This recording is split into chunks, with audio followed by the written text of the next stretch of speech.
just like that. I beat you in, crank up back too fast. Oh, just like that. I see a dub in my future stack. Oh, I know a place you can go. The doghouse outside my massive abode. It's lovely, it's cushy, and sometimes it's cold.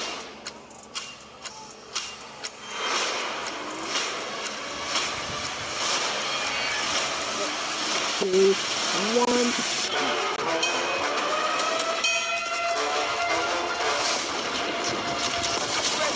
Let's go. I'm in the zone. I feel the victory in my bones.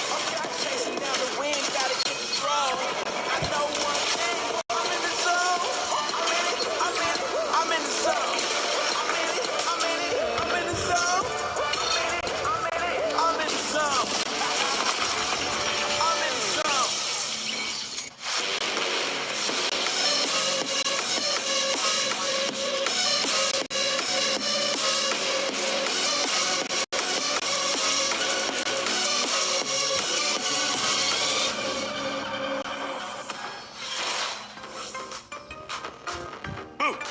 Welcome back to FNCS, everybody. It's time. Heat number 2 for NA. Yesterday was amazing, and now once again, here we are for Heat 2, more duos, looking to try and secure a spot going to the finals, and of course, they all have that one thing on the mind. Dusseldorf, the Summit land, we have to make it there. We are very excited for today's games. Why don't we bring in Kelly and, of course, none other than Vivid. We are both so excited about this. A brand new time. We are back. More FNCS, and I think we're going to have 5 more games today, Kelly. I don't even know what I'm in for. What are we expecting? I don't know. I feel like yesterday we really couldn't have expected a lot of those games, a lot of newer teams claiming those victory royales. Just to remind everyone, we are going to have 15 more teams punch their way into the grand finals next week, joining the 15 teams that we got from yesterday. But Vivid, there's 2 ways that teams are going to be looking to punch their ticket in. Yeah, absolutely. We know how the format works by now, being that NA, EU earlier today. We played a little bit yesterday. You win a game, one of these 5 games, you're going straight into those grand finals. Or if you finish the day after those 5 games without a win, but still placed in the top 10 in the consistency, you are going to grand finals. So Zeke, I kind of picked up on what you're doing over there, right? With your little ghost antics, because things are getting a little spooky during these heats, man. Like a lot of upsets over there on EA. I mean, even yesterday, a bunch of teams making it to their first grand finals. I feel like these heats, man, all expectations have been thrown out the window. It's about to get wicked today, Vivid. We are so excited. Why don't we start this off, right? So yesterday we talked about the stats in the lobby. Let's take a look and kind of compare to yesterday. So if we just start at the very top here, and Kelly actually mentioned, because yesterday I was, oh my gosh, look at these stats are crazy. Kelly's like, dude, you ain't even ready for the rest of these lobbies.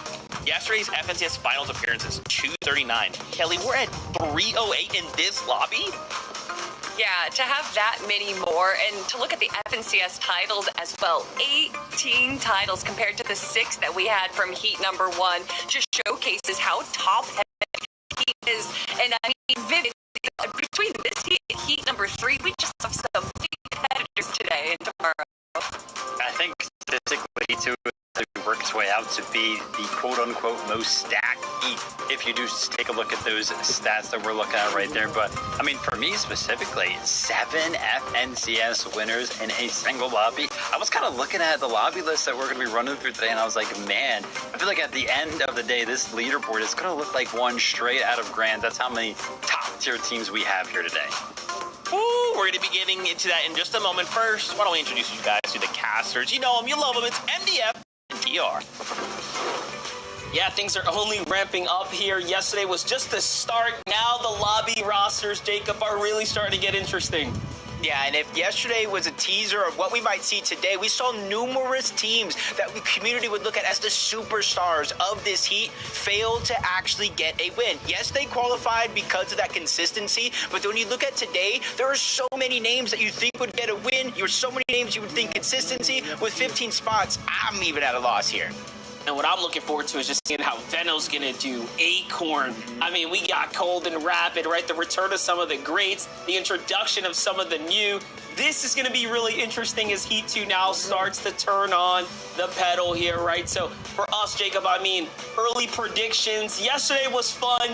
Where you measuring today's competition as we start heading up?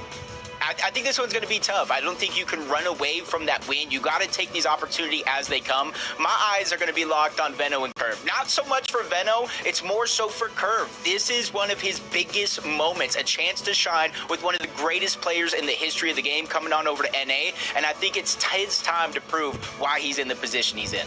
That's some excellent insight there. If Curve can step up to the plate, I mean, we might have his breakout opportunity. I feel like I'm using that word a lot this weekend, but it really does feel like we're ushering in the new guard, all these players that were once kind of freshmen into the space. I mean, I feel like we're entering into their junior and, you know, honestly, senior years now, right? Like, They're starting to look really good. They're starting to warm up here, Jacob.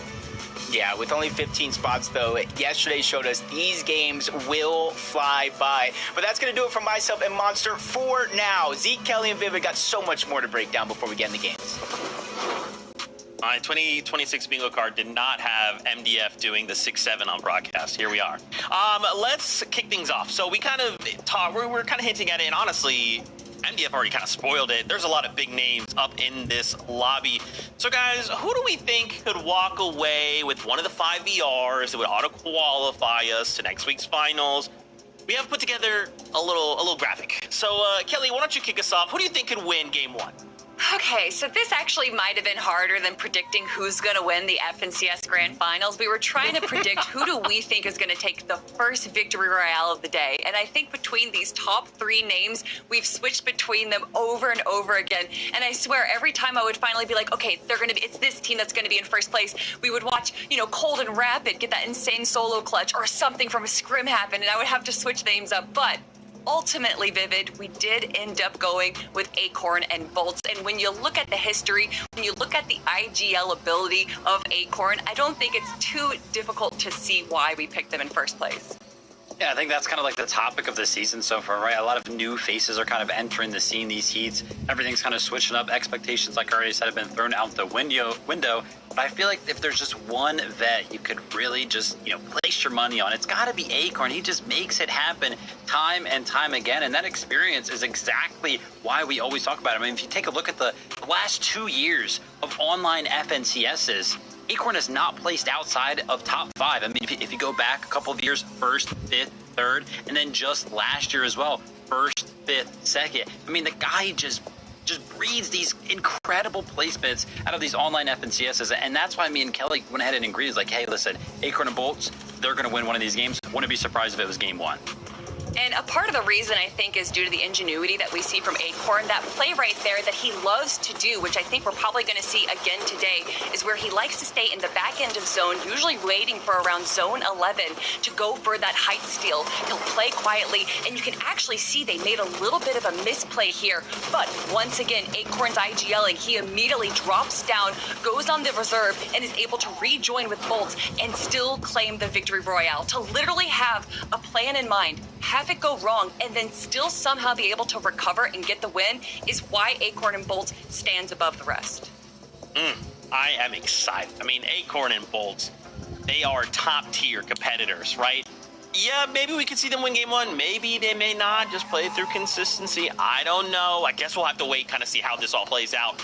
Let's talk about another team on that prediction list, Curve and Veno. As Kelly mentioned on that segment yesterday, Veno is back in NA. He's partnered up with Curve. So what can we expect from this, right? Like, do we feel like they are in a place to get a victory round? Do we feel like maybe they need some practice? They're going to kind of play out as much as they can? Like, where are we at? They've been pretty hot and cold when it comes to Div Cup Finals performances. Either they're kind of getting in the top 5 or maybe they're around the top 15. But honestly, I think today we're going to see some great plays coming out of them. I think Veno is really going to be pulling out his A game right now. I think he kind of wants to prove himself once again that EU is better than NA. That's time and time again why we see him here kind of starting up that dialogue a little bit. But I mean, when it comes to Veno, I can think we're probably going to be seeing him on the high ground, right, Vivid? Yeah, I mean, that's one of those reasons we had, Veno and Curve second place on that, most likely to win a game today, right? Because we know how good Veno has been historically on the higher ground. And obviously, we're in the heats, we're looking for those wins. So would not be surprising to go ahead and see him actually go for that win. And I'm just so happy that Veno's over here. I mean, we've been teased with this before, right? He was over here once before, and it was awesome. You know what I mean? Just amping up the skill level that we have over here on the region. Love to see Veno over here, and we're talking about those wins coming out of the play-ins, 3 wins over there. So this team knows how to get wins. Again, not be surprised if they were to go ahead and pick up one today. If you're someone else in the lobby, right, and you're like, the thing about yesterday, right, we had a couple duos make their first FNCS final. I'm thinking, I gotta fight through Veno to try and make that dream happen. So insane. Let's take a look at this lobby list, though. We already talked about Acorn and Bolts, Curve and Veno.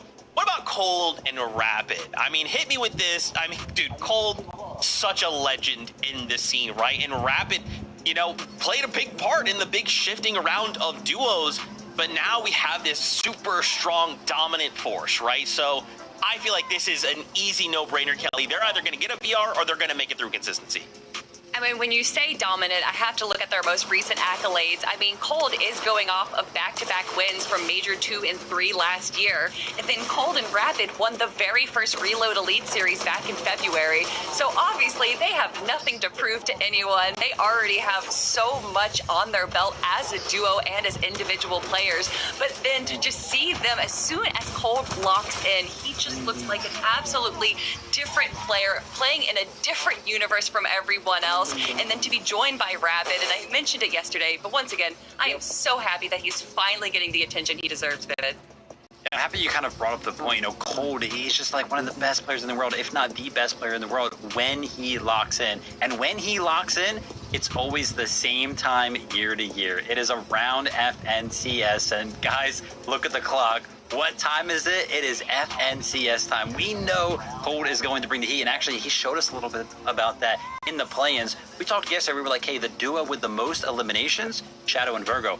But the individual coming out of play-ins with the most eliminations, who would have thought? Cold. He had 142 over the course of those 22 games that they played out. I mean, he just always knows where to find those elims. Woo! You guys got me hyped, but we still have 2 more duos to talk about. Let's bring up that lobby list again. So that was just a look at the first half of the lobby. Let's flip on over to page number 2. A couple more to highlight here.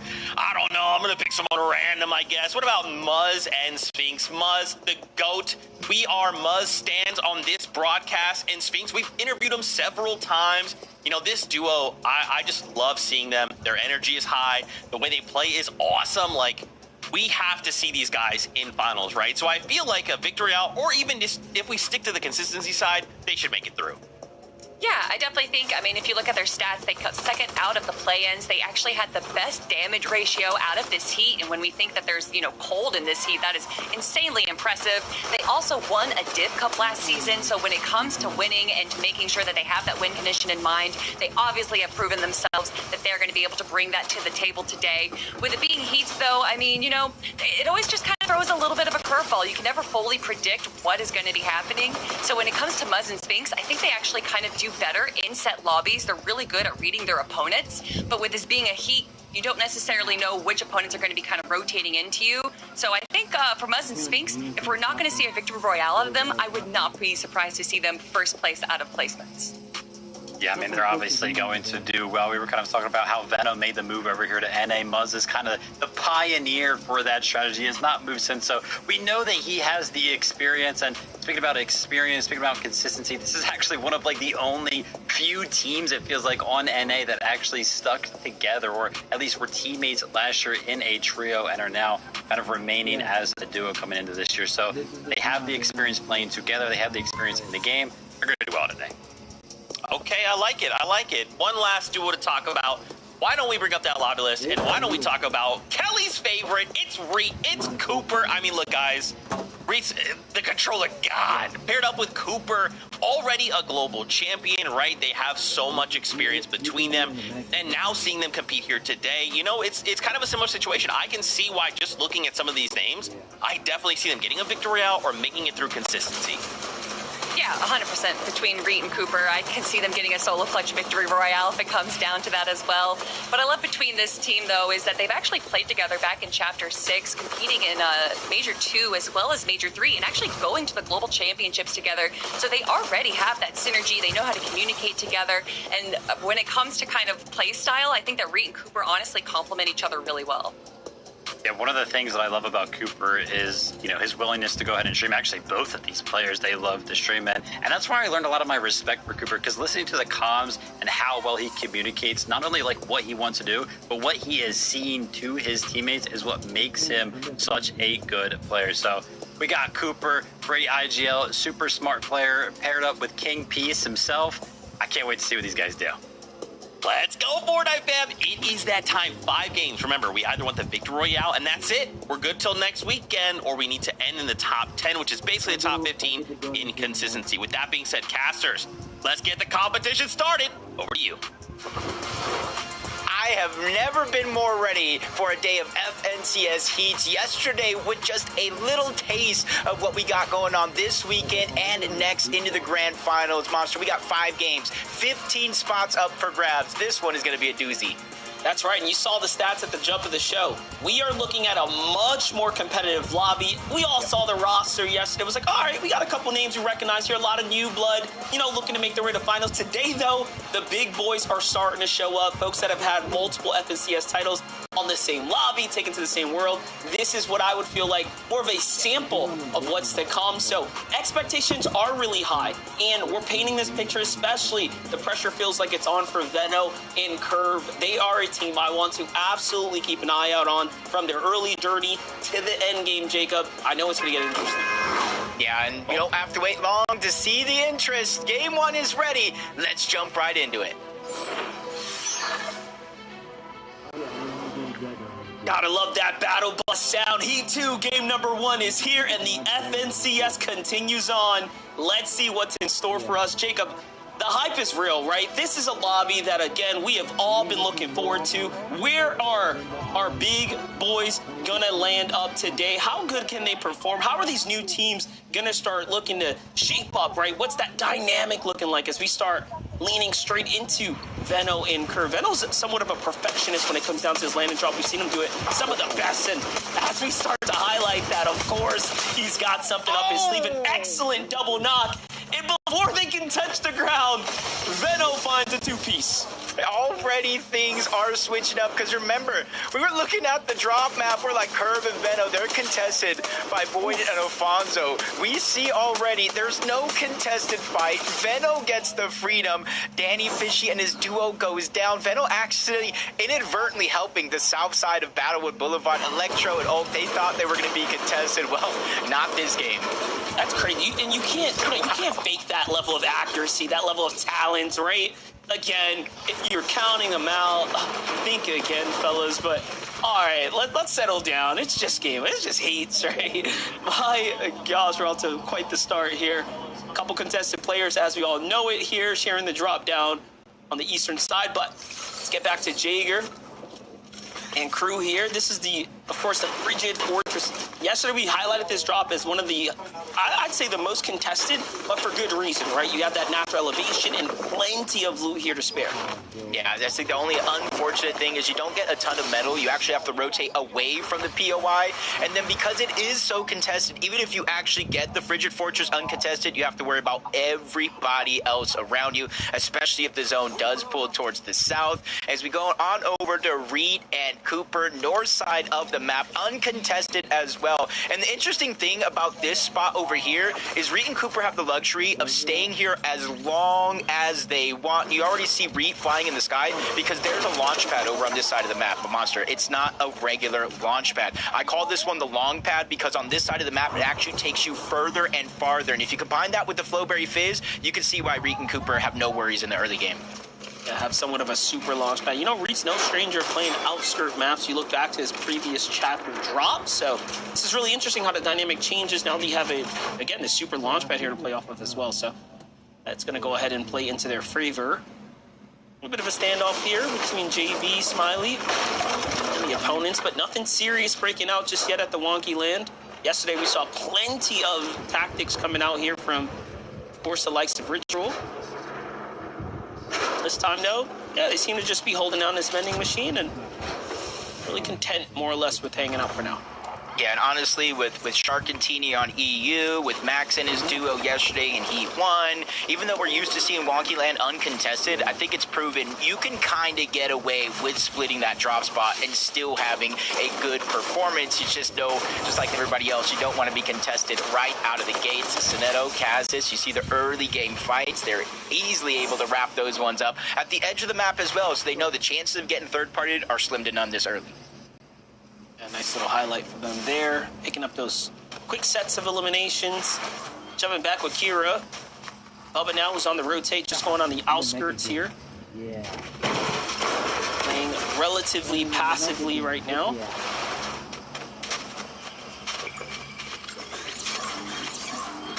Yeah, on this side of the map here where you can kind of see all the way on the southeastern edge. There's two teams immediately contested at two different drops. There's one in the middle at New Sanctuary that's uncontested. But kind of as I said yesterday, New Sanctuary, even if it's uncontested, getting out of that POI, that's what's the chore, not necessarily looting up. So continue to see how that one goes on as Frigid Fortress. Monster, you said this is probably one of the more stacked sides of the map, and you're still seeing teams, ones that didn't even necessarily land at the Frigid Fortress. Dash and Cam, they land just south of it. The loot there isn't necessarily enough. You have to create some sort of loot path so you can get the rest of your loadout. And that's why you see Dash and Cam not only floating around their actual spot, going north, they see Blanks with their Surge Tower there, so they don't want to continue to rotate in that direction. So that just takes away one of their options. And you can see them just looking for scraps there. The material count showing that they are still also likely in dire need of metal. Threats and Veer not having so much of the same issues here on the western side of the Riptides.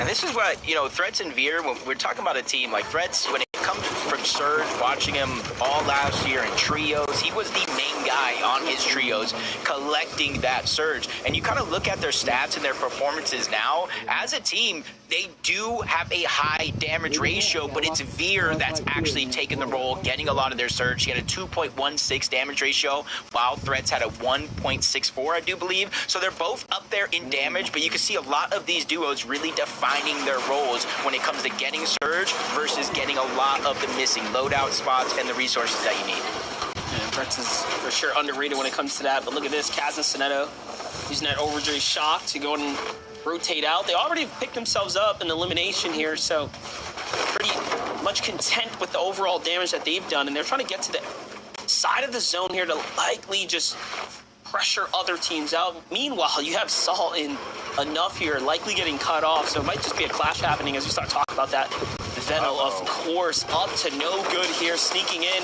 jumps inside the box, and I mean, this might just be all she wrote. Yeah, making it look nice and easy. The shotgun shot was so massive there, and he just doesn't miss. What do you do with this abundance of loot here now? I mean, this is a crazy hot start for them. Yeah, that's actually, they get the 2 eliminations off drop. Obviously, they're not able to loot those. And I was thinking, man, you helped Electro, one of the guys he just took down, because now they're uncontested towards the south. But Veno leaves no stone unturned. He looks around, catches them off guard. And I think that's a strategy, because now they thought they were kind of free. They get uncontested. The team they were fighting went down. What are the odds somebody lurks on us? Well, it's pretty high when you're going against Veno and Curve on the other side, and that's going to help them a ton for their Surge. Remember, right out of the gates, they got the 200 because of the full eliminations there, and then another 200 there from the lurk. So I would imagine Veno and Curve as of now are positive 400 damage. I mean, like, they've taken no damage. So amongst all that, not only that, they haven't taken any damage, so they've actually absorbed the full, benefits, right, under the new Surge kind of ruling. Very, very strong position to be in right now. This is just game 1, right? So how are the teams going to adjust now? Because they have to do something different. Surely you gotta have their guard up a lot more. You can see from Electro's perspective, he's like, my bad, bro. It's like, oh, No, that was more than my bad, bro. That's one I feel like he's not going to live down after that one. The community might not let him, because that's two things that went wrong, because he wasn't able to catch the lurk from Veno, and then he makes a mistake with the shockwave. But for Veno and Curve, they're eating good at Battlewood, because not only that, they pull the actual zone. It's still early, third zone, but for now, they have very little to worry about against everybody else. I saw a clip yesterday. People were circulating, someone falling off a high ground. You know, I'm not going to name no names. It was rough. It happens. But that, broadcast put that one back for y'all. Sorry. It absolutely shows the pressure, I think, that a lot of players are going through.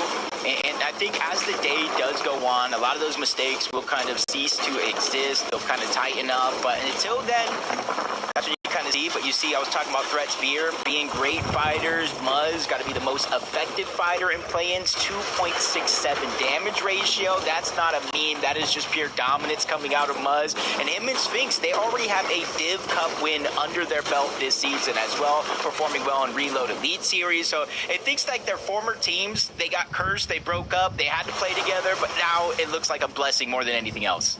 Yeah, absolutely love that stat. Just flexing how good, how smart of a player Muzz really is. Start talking about smart plays here. Cuban and Cryptic going for a dead side rotate right now, playing the outskirts of the Battlewood. So far, so good. Loadout's looking pretty strong. They're in a pretty prime situation to do good things here to kick things off. And those y'all just tuned in, remember what's on the line right now is your ride to the finals. And you pull in the big Victory Royale, where you have to just be consistent and show up here in the lobby. 52 players for the first time here inside the heats that are looking to make their potential first finals. You love to see it, but it also just flexes that what feels like basically the bulk of the lobby, right? The other half of the lobby has been here, has done this before. Down underneath through the tunnels. It's an easy way to rotate without being spotted up above, but you have to be careful. You never know if somebody else is lurking underneath in that tunnels, especially since you can hear the footsteps from above you. So right now for Accept, his duo, you're able to get the inside vaults underneath. I forget what it's actually called, but you kind of go through these tunnels. It unlocks one of those little things that you could pick up, and then you take it there to get the legendary chest. And it's one of those things that you have to go in and out of these tunnels in order to get spawned on the map. I like how they understand, too, that, hey, we got to be really tactical here. And look, it ends up paying off. This is a team that's not as cautious as them, and this is exactly what you need to look out for, and this is what Blind and Accept we're trying to not have happen to them. You know, I was going to call out the fact that they're spending a lot of time right now in the mid-game with not a lot of material, but, hey, who needs to farm when you can go ahead and get an elimination, eat up just like that? And that's going to bode very well for their surge overall as well. Yeah, that's exactly what I'm talking about. You can't get caught underneath, especially if a team is already lurking. As the game goes on, it becomes more and more of a no-fly zone, so to say. But they're 196 above the damage threshold. So for this zone, they honestly don't have to necessarily move. Yes, they have to get to zone, but don't have to worry about surge. Cooper, Reed, they got a little bit of worry in their minds. 122 above the damage threshold. Reed looking like he was going to get aggressive there. They got some early damage on that team, but you can see the zone is pulling towards the south, even though there's not too many players around in the third party. As this game continues, that threat will increase. I like the instant response there by Reed, playing alongside Cooper. Whoever made the comms to double back there, playing in sync, which is what's most important. Even now, though, there's potential airdrop down low, but full focus here on getting their material counts back up and stabilized. Meanwhile, have Yex and Ducky here, just below this surge right now. 69 damage below. Plenty of potential opportunities to take a fight nearby him, but only got a couple seconds to make a move here. It's going a bit back and forth here as other teams are already looking to engage. Yeah, you can kind of see right now, 45 above the damage threshold. They're right there next to zone. But once we go into the next phase of the game, that Storm Surge, they might be under it. So they need to start being proactive to try to get that damage. For now, it's all fine and dandy, 45 above. But that's why you see Ducky getting aggressive, trying to take control of the pieces that we can fire off from above.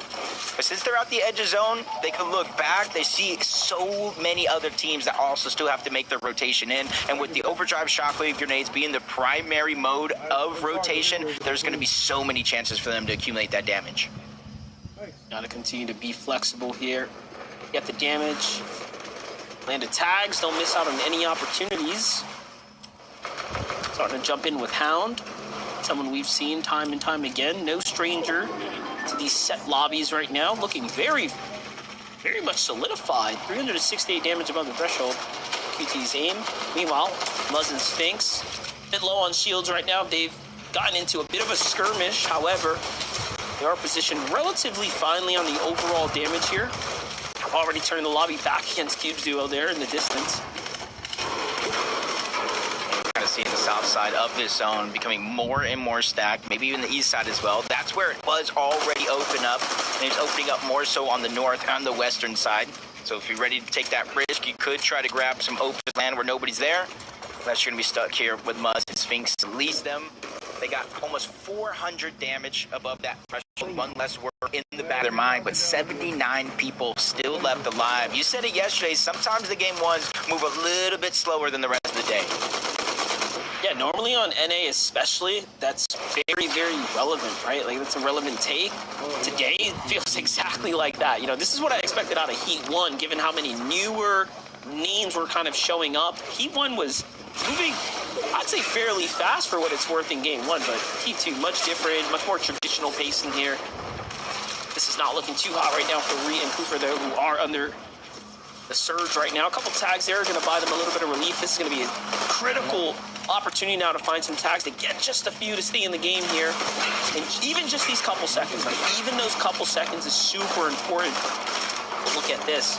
Muzz, Sphinx, uncharacteristically finding themselves way below now. They were already desperately exchanging heals just in the fight before this. Now forced to dig deep once again here. I feel like this is something we saw yesterday, honestly, from Majors, from Ritual, Rise, Curly, teams that booked their ticket to the grand finals. They were games. They were in this exact position, below the damage threshold, getting struck by active surge, having to bounce up and down that actual damage threshold. And you can see Sphinx out of heals, 23 damage above. They have to hope on this next rotation they're able to get the damage that they need, because you see that's further and further away. Teams already prioritizing their rotation ahead of Muzz and Sphinx, and even Muzz has no extra heals in his inventory, so it's almost a must that they need an elimination here. Yeah, I like the idea that they tried to take out that duo on the side there, but this is extremely sus right now. Again, no heals here, no room for error. Muzz, unfortunately, didn't land close enough to another enemy there, and he's just trying to trail behind Sphinx. What was that? Someone shockwaved him out. Sphinx gets sent out to the side there, too. This is really rough. Yeah. Solo shockwave from Sphinx. Send Muzz flying back a little bit. He goes down, sends him further below the damage threshold. 3 more ticks is all Muzz can really take here in this situation. 1 more already down. He has 3 extra HP. Chris and Drew are there. You see him leaving the extra mats. He's saying, hey, if we're going to get this elimination, you're not going to get much for it. And he's just making sure to deny anybody those extra resources if he's going to go down anyway. Yeah, no free handouts over here. That's a competitor through and through to the very end. I'm looking at this wide eye. I was just about to say Veno is in desperate situation here now. Very low HP, but seems like he's managing to bounce his way back. Just having to use the chug jug here. Curve on the lookout right now. Damage looking good for the duo. Taking a look, though. No one's really situated position up for high ground. Acorn and Bolts might be the first to take a stab at it here, but big damage coming in now. This is going to be bad for Bolts and Acorn as well. What's going on? Also below the surge. Chug jug. This is not looking good. You hit the nail on the head. They are so far below, and even they are out of their extra heals. This is desperation mode at its finest. One more tick. Bolts goes down. No knock. Straight eliminated. Acorn is able to use the Flowberry Mist while he gets above the damage threshold, but he knows his job is not done just yet. He elevates himself high. This is going to be his best chances to get surged, but other players shockwaving by. Land a couple of more shots. No extra heals for Acorn means he needs a miracle of an elimination here. Dude, he's got some mats to work with, but can he find a siphon? This is going to be very difficult. I love the confidence that a play for high ground, right? This is a real veteran move to say, you know what? I'm super low. However, I got materials. I got to play for my best advantage possible. Let's commit to high ground. Zone ends up going somewhat not too favorably here. He's going to have to bounce his way in, and nope, he gets caught in the play there. just like that, big names falling very early here, and you know, anything can happen. You talk about that passive you tend to see in game number 1. Hey, it plays out even for the best of us. Yeah, everybody kind of falling.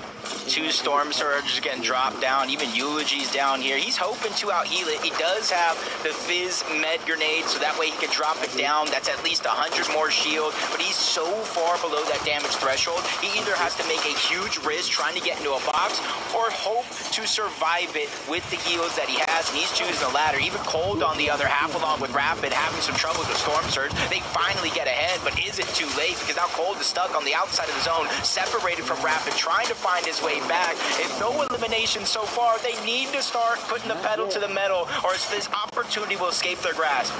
Yeah, movement just looking a little sloppy here, missing edits, missing climbs, no, and then he gets caught from a pre-edit from the other side of the wall. So Rapid has a decision to make now. Do you play this game out, try to play for the res, or just push through the opponents? It's actually A-Cube on the other side there.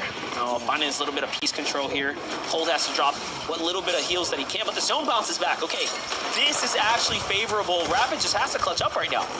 Yeah, he's going against a whole duo trying to break into the box. He's had so much time here to try to get that revive. It's just a fly at a picnic. They're trying to get his food. He just keeps shooing them away. Finally, he's finding success. He does have the med kit as well, but the zone is now creeping up on Cold. He does not have the HP to take too much damage. You got Teeks here, along with Naves, going underneath. They have an opportunity to try to look back and catch somebody off guard because they are in the front side of the zone, but they are quickly running out of materials. Meanwhile, High Ground, though, has Reet and Cooper 3 eliminations, couple of mats to work with, and they're pressuring the second and third layer teams here. And this is looking very good for Reet and Cooper, but I'm going to assume that they're going to need a refresher here in just a couple moments. Can they find themselves an Elim? Overall, though, look at those SMGs. The first SMG, perfect for applying pressure from top down. Meanwhile, look at Veno's POV. He's bounced his way back in the game, still has plenty of heals to work with as well, and they might be looking to play that overdrive for High Ground as well. Yeah, that was a good play by Veno, just kind of leading the charge, knowing that his zone is going up that mountain just a little bit. They're trying to prepare just in case they do go for that shockwave. As you see Teeks down below, he found the tunnel. Good luck trying to get out of this one because the zone is closing in. He's definitely put himself on a clock, gets the resources from his teammate. That might have been the plan all along because now he uses the Fizz to get inside of the zone. But Veno goes down, leaving Curve by himself outside with only the pizza in his pocket. He has to use it instantly. Shockwaving with the Fizz. They don't make it in the zone, and they get cut short outside of the top 10. Cold is somehow back to max HP as well, and they found a refresher. Look at this. Max shield, max health, and he's back like he never left. This is a very close game for them, and talk about a comeback story now playing out. Meanwhile, Veer on the wrong side of the barrel taken down, and that's going to be 4 eliminations now for the duo. Reet and Cooper have to look out for this team because the momentum is starting to add up down low, and they're fizzling out up top. Yeah, there's only 3 full teams, and you mentioned all of them. Everybody else down below running around as solos, and Cooper and Reet are not letting anybody breathe. They're suffocating them from above. The amount of pressure is insurmountable. Even Neko is just trying to build up to alleviate some of that from the high and the low, but he gets pushed right back on down. Rapid and Cold have to start thinking about a plan B. High Ground might not be the play, so they immediately charge down low. Cold trying to break into the box. His second life here in this game, and he's trying to make it matter. Rapid does the same thing. A huge elimination down below gives them control of the low ground. This is crazy. Rapid goes off, does his own thing. Cold does his as well, and Raven's all left in the middle here. Huge shot from Cold, though, to keep him in the game, and that's the refresh that they need. And look at this, mistakes from up top. Cooper takes fall damage, and now Reet has to come down by himself, but who wants to be in this situation? Rapid, Cold are here to show up, and they win game number 1 in somehow clean fashion from their side. If you're Cold, everybody looks at him. The guy doesn't scrim enough. He doesn't practice enough. He doesn't get on the game enough. Well, this is FNCS. He's a prime time player playing with Rapid, and we didn't even really talk about them enough coming into this game. Zeke, what do you have to say now? Oh my gosh, it's almost like Vivid said, what did he say? It was like a premonition. When it's FNCS time, suddenly Cold comes alive. Man, game 1, that is crazy. You know, we maybe predicted a little bit differently on our top 5 how they could win. But look, Cold and Rapid were in that top 5, right? to see them come out with a win, I'm not surprised, Kelly, but man, it looks good. And the uppercut to end it all too. Ooh, clean. Oh, very clean. Listen, no good analyst will ever give just a one-team answer. We definitely said that Cold and Rapid could have been in first place too. But I mean, to go from being below Storm in Zone 7 to getting downed in Zone 10, to have Rapid be able to bring him back up and then win the game, Vivid, starting day 2 off strong. I mean, just super impressive from them.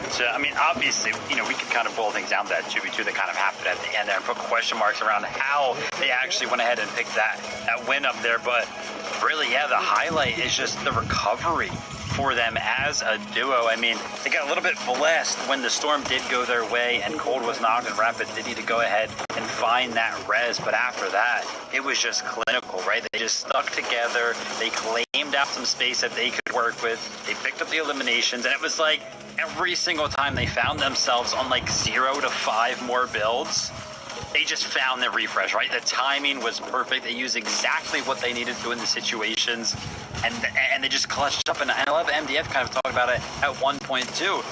They were like 2 solos at one point, right? Like how much they were actually back to back and next to each other throughout a lot of that end game. There's also a one point where they separated. They both were able to pick up their own elimination. So just an absolute clinic from Cold and Rapid, and a huge win in game number 1. It's got me hyped. We have 4 more games of Fortnite, but for now, a short break. When we return, we'll take a look at the live list, see kind of how things shook out after game 1, and prep ourselves for game number 2. We'll see you in just a moment.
Welcome back, everyone, to the FNCS game number 1, going over to Cold and Rapid. My my gosh.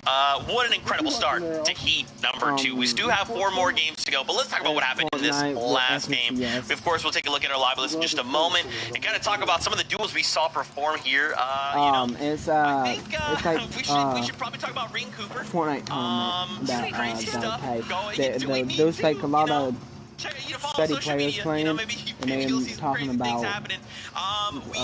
everything It seems about like maybe something transpired FNCS. in the end game there, but we'll get to that. Let's talk about their performance leading up to that. They look amazing, right? Like, they look really strong. There were some kind of touch and go moments in the game, Kelly, but you know, like being below Surge a time or two, but you know, it's just game 1, Kelly. Everything's fine. I mean, actually, Reed and Cooper, compared to everyone else that I was watching, a lot of our big teams wasn't having too many issues with Storm Surge compared to everyone else. So to see them be able to use that and then kind of turn that into a height hold from all the way from Zone 9 to the very end, and then just a simple misplay. But that really does spell what the FNCS is that you can play everything perfectly, and then just one little misstep pivot could spell disaster. Yeah, we were watching, we were like, wait, what just happened? I didn't know what happened until that moment right there. Shout out to the replay for kind of giving us a little bit of insight into how that one kind of broke down. Because obviously, you know, they had to make it all the way down there and take that 2v2 fight, but a little bit of an early edit there from the boy Reet sends Cooper to his demise. That being said, a second place. Obviously, they got to be feeling comfortable after that game. Yeah, they didn't pick up the win, but I feel like the control that they had over the lobby, not only in the end game, but also over the lobby enough to be, you know, one of those teams, one of those, you know, rare teams that felt like in that lobby that was actually okay when it was, you know, concerning Storm Surge. They got to be feeling good after that game, and of course, sitting first place on that consistency leaderboard. But another one of our teams, you know, Kelly, we were kind of coming into the show today, coming into the games today. We were expecting them to do well, maybe expecting them to win one of the first games. Got to be Veno and Curve down there in 9th place. And specifically, this is one of those teams that was struggling with Storm Surge in that mid game. Yeah, you know, there was a moment around Zone 7 where we saw Curve and Veno had a pretty decent loadout, and I think a lot of that comes down to the early game that we're watching right here. We do know that not only are they contested at Boulevard, but also South Boulevard has another team, but Veno does not care to be contested. He's going to make sure that those players are down and out before they can even hit the ground, and that early aggression is something that we can definitely expect coming out of Veno, and Curve being contested has never slowed him down, and then being able to kind of turn that early aggression and then be able to coast throughout the middle game until this very final point where they just really weren't able to find their footing. They were kind of sticking to the mid ground. Going for height just did not work out for them. Reed and Cooper able to catch them out real quick.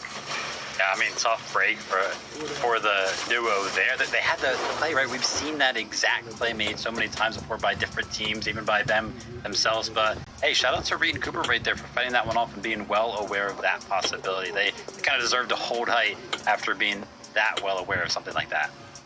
Crazy stuff, crazy stuff. Let's talk about Acorn and Bolts as well. We kind of found ourselves in a little bit of a precarious situation there at the end. Acorn kind of flying solo, but you know, again, guys, this is just game 1, right? There is a meta within the actual tournament itself. So even though we had a little bit of, you know, kind of crazy end game, everything's fine. We still have 4 more games for them to perform. These guys have to get that win, right? Are we seeing any issues happening at the moment? I mean, you know, 7 below, Kelly? So a lot of our top teams were below Storm Surge, and Acorn is a very calculated player. He'll look at the lobby and he'll look at the map and kind of plan around teams that are landing near them, his rotations. But when it comes down to heats, you don't really have that much of a plan going into it. You don't even know if these teams you're going to be competing in the grand finals. So it's not too surprising for me to see someone like Acorn and Bolts not have kind of the standout plan that we've seen from Acorn before, because this isn't what he's building a plan towards. If that makes sense. It was actually crazy. They were set up pretty well that game, right? We kind of tuned in with them before we got to the later parts of that game and kind of like where we saw them go down, and it looked like they were actually pretty healthy off, but they just went for one little rotate. They took so much damage that Storm Surge ratio, it just absolutely depleted, and after that, way too hard to recover.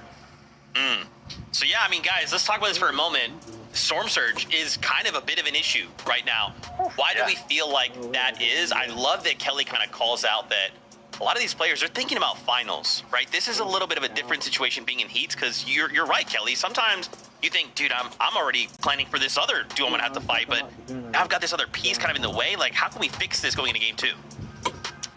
I mean, if you're Veno, you have teammates land near you. You can just get the damage on them early on, but Import and Bolt are going to be uncontested. So maybe rotating early, trying to find some teams that might not have necessarily great rotational plans to just get a few dinks on them. But I don't know, David, what do you think?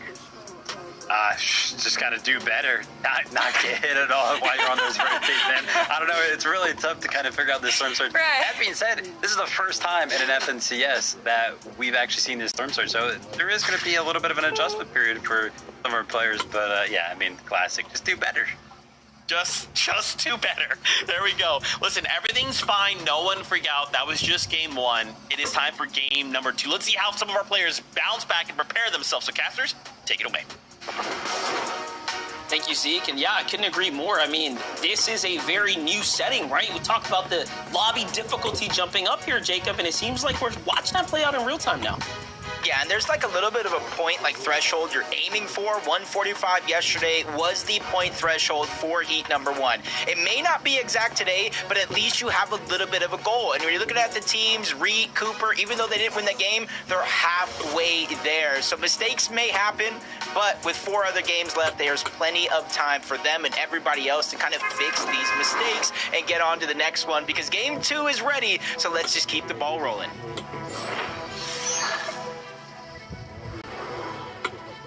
We all know the boards and the bingo boards I usually save for finals weekend, but if you were counting on a Tier 1 pro editing out another on high ground, well, here you have it.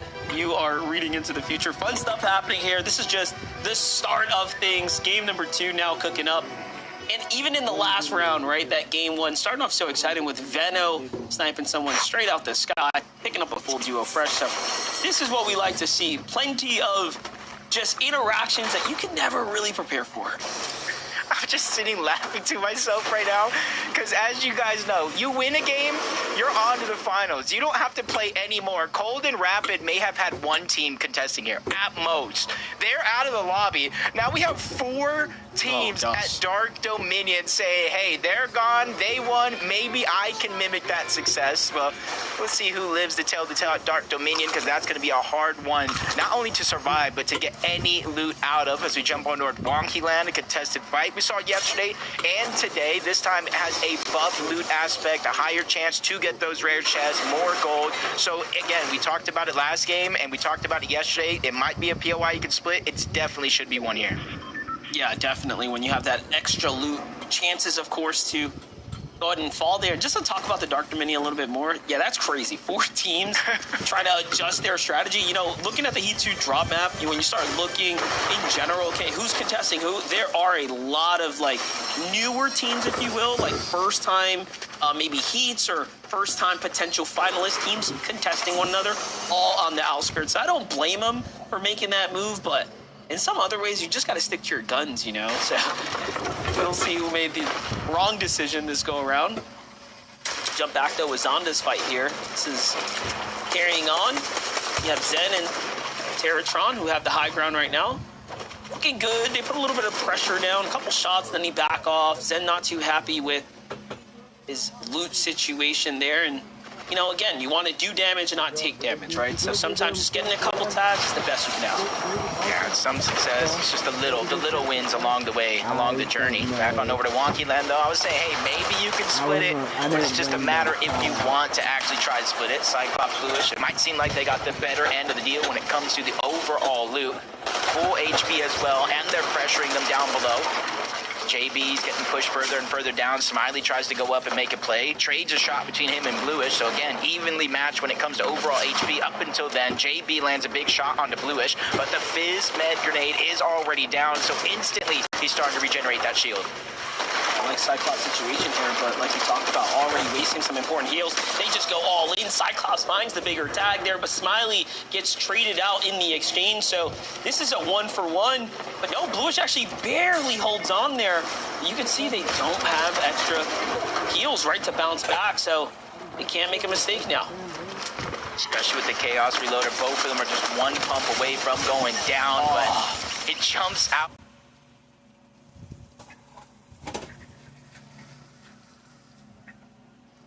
in the open. Cyclops Blue is, hey, sometimes you just got to go ahead and take it. Use our numbers advantage. He can only down one of us at best, and they take the risk. It works out, and they get the rest of Wonky Land by themselves. Just a matter, do they know the rotational tricks using that wheel there? Because it doesn't matter how far the zone goes, they'll be able to catch up to it.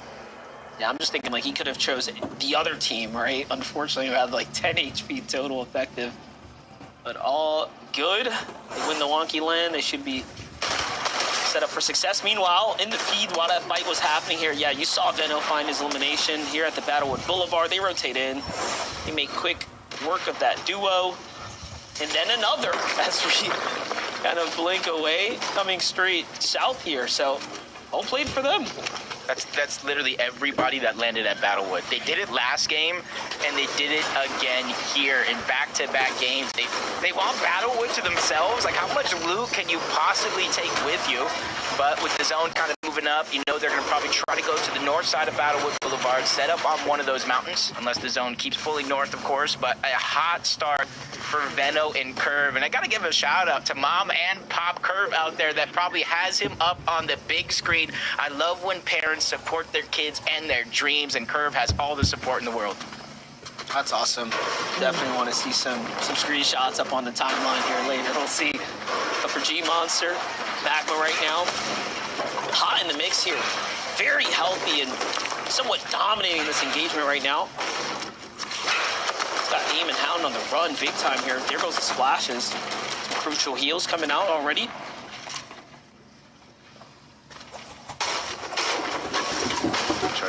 So studios still, you can kind of see, like, not only for the fight here, but it's that mending machine that a lot of teams typically, like, condition teams, like, hey, this one's ours. There are plenty on the map. You can go to the next one, but this one is ours. You even see G-Money kind of in the distance. You might have missed it, throwing extra loot over to those vending machines because that's exactly where they're going to box up. And G-Money, one of the players, you know, started as a controller player, moving on over to keyboard and mouse, so he's had that duality of knowing how each and every one of these players like to approach the different fights.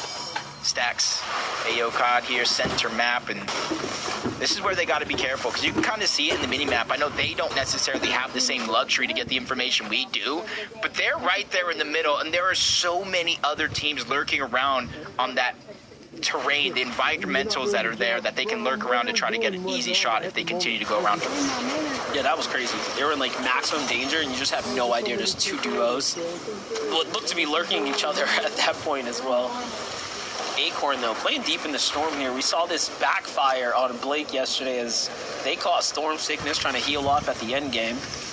Cost them a win, but they still qualified nonetheless, Preston and Blake. We think the strat here is for Acorn and Bolts as they're just buying some time. Get it back with Cooper and Reed. Little overdrive shot to get out the fight. Even though after game number one, Reed had the most damage of any other player in the game, you can kind of see their strategy isn't necessarily to fight every single person, every single opportunity they get. They're just trying to slowly rotate towards the slow side of the zone. They see it's pushing all the way on over towards the east. Most of those teams will try to box up center, and they're trying to use that to their advantage to get to an uninhabited part of the zone to try to make their game easier for the next couple of zones. Muzz and Sphinx, we saw them in that last game have a ton of struggles when it comes to Storm Surge, but one thing I know about these two players here is they'll never make the same mistakes twice in a singular tournament. I'm actually really kind of confused here. They only earned 3 points, and you wouldn't have thought it, given that they made it pretty far into the mid-game, but that's the difference when you fall up short on the placements if you drop early. Pretty interesting stat there, just flexing that although other teams may not have gotten hit, Cold and Rapper were destroyed essentially by the Surge and still managed to get the win there. Oh no, there's no way this works twice now. Come on. I don't think Evo was the one that fell for it along with Breezy, so they might not know. And I've never seen the cones edited in that way, down underneath, to give you that extra lift, so that way you can kind of peek the shot like that, kind of snake it a little bit, peek up, fire the shot, pop right back down, kind of some of the old-fashioned Tfue ways of OG. But I think Breezy, his duo know, like, hey, we cannot continue to wander here underneath for free, especially since they weren't the first ones to go down under there. Too much for risk, so I like the decision for them to get out of there. Yeah, definitely good play. If they did any research on any highlights from the last game, you would have saw that one coming pretty early. Evo plays Greasy already on the move right now. They have a nice little elim to themselves as well, so Alta better start this game than the last.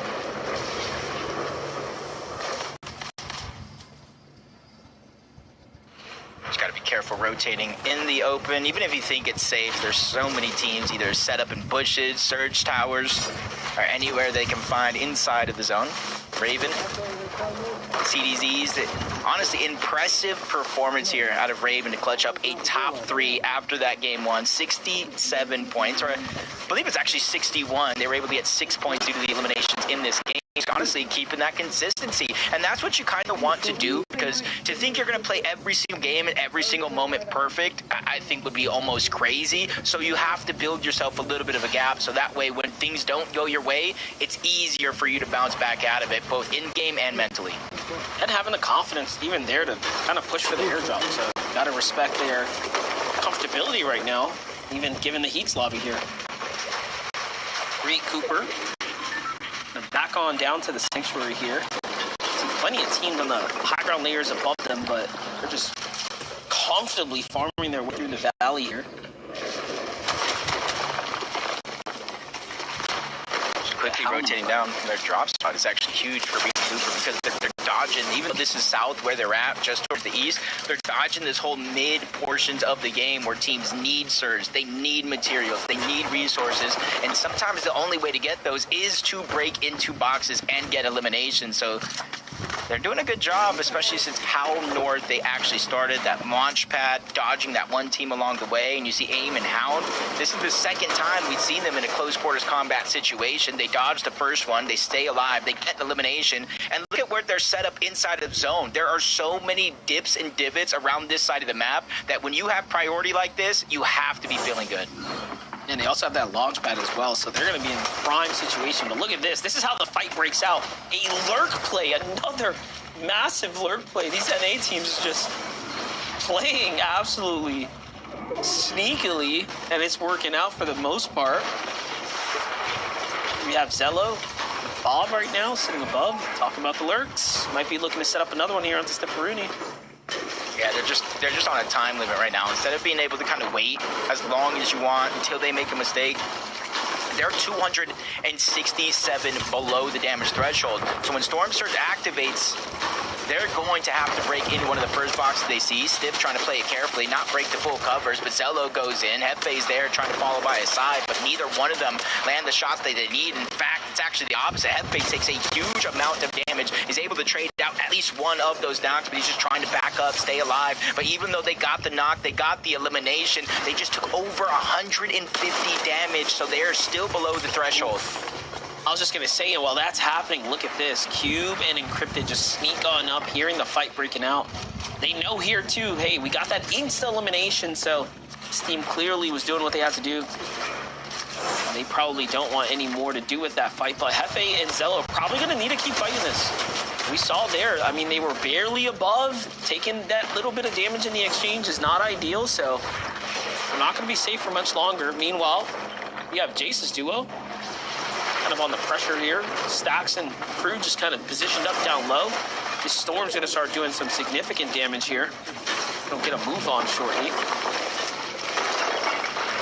And this is a team here, even though we're just starting FNCS Major 1, we're in heats. When you were watching the Reload Elite Series, Jason Jargo, one of the teams throughout the tournament, they were in contention. They were so close to getting that qualification spot. It's just slowly, as the tournament went on, they fizzled out, they lost momentum. And I'm just hoping from then until now, there was plenty of time to build the chemistry, find the strats, and fix what wasn't working. So I'm going to be kind of looking at them throughout the day to see if they're one of the teams that lock in either a win or a top 10 spot through consistency. Yeah, and even in that Reload Elite Series, right? Like, Jargo was showing up, saw Kingling showing up, right? They obviously are two players that have been a little bit more of a focus on as far as the NA region is concerned, so I like to see Jargo and Jace here performing pretty well right now. Seems like things are starting to work out for them. I don't love seeing Jace's HP just getting cooked right now, so it's time to make it up. Very, very close, but jump into Eulogy, Degen right now. Zone's going to pull them out of the Sus Studios. Going to be one of the last to leave right now. Plenty of distractions happening on over to the south and the eastern sides. Good shots here from Drew, so danger continuing to lurk nearby. Look at this, Jacob. They are only 35 above, right? So this is another team that's going to become very desperate the moment they land inside the new zone. Yeah, we didn't really see how DJ went down in that last game, but when we tune into Eulogy, he was below the damage threshold, trying to out-heal it. He was finding some success, but from one zone to the next, he fell even further below that damage threshold. Similar situation here. Just hopefully they can find it in him to answer the call. 5 below. That's barely anything. It's no reason to make any desperate plays just yet. Whether pistol, AR, or shotgun shot, that'll cover the spread. Zello gets elimination, but we saw how far below the damage threshold he was before. 3 eliminations here. He is 3 full eliminations almost away from going down to Surge. Yeah, this is pretty rough. I mean, he's got plenty of heals to work with, but between the Storm and the Storm Surge, I mean, this is really rough here. Forced the Chug Splash now. It buys a little bit of relief, but he's really trying to wait this one out. He didn't want to leave the loop, but I think he's recognizing, hey, the math is not mathing. I got to go. I cannot sit here in the Storm any longer. Now it's active Surge, no, so it's just got harder for him. too. Yeah, the other side, 473. They're not even giving him time to pop the minis. Reed and Cooper probably being the leaders of that spray, but it gets cleaned up by a whole nother team. That's success for Reed and Cooper, though. That's one less team they have to work through here in this game. Jason Jargu, we talked about their success, and if they can carry it over here, they find another elimination. And we're already seeing early in these first 2 games of Heat number 2 that Storm Surge is truly impacting so many teams in this lobby. I like that too. The insta shockwave there to land on that loop, secure the elimination. That's a huge refresh here as we start edging our way into the early instances of this endgame now. Let's take a look though. This Surge has not stopped. It's continued to pressure everyone here in the lobby, even the likes of DJ now. Barely above here, not because they're active, but because other teams are exchanging with one another. So just a little bit of luck on their side here. Game number 2, and they need these points. They're pretty desperate, actually. 15 coming into it, so not quite the game 1 they might have been looking for. It's a great opportunity here. No tags, break through. Yeah, it's just unfortunate, though, sometimes when you finally get above that damage threshold, you're like, okay, cool, we can focus on the rotation. Then the next zone hits, the next damage threshold hits, and you find yourself below yet again. And usually in stacked games like this, where you get that early Storm Surge warning in the early portion of the game, it almost stays on throughout the entirety of the game till it gets down to around 40 or less players. So if Eulogy and Degen are looking to out-heal this for the next couple of zones, they need 19 individual players to go down or just simply get 84 damage. Gotta find damage. That's an excellent headshot there on Takira. All they need is that follow-up body tag here. Can they get any ones? Yes, they do.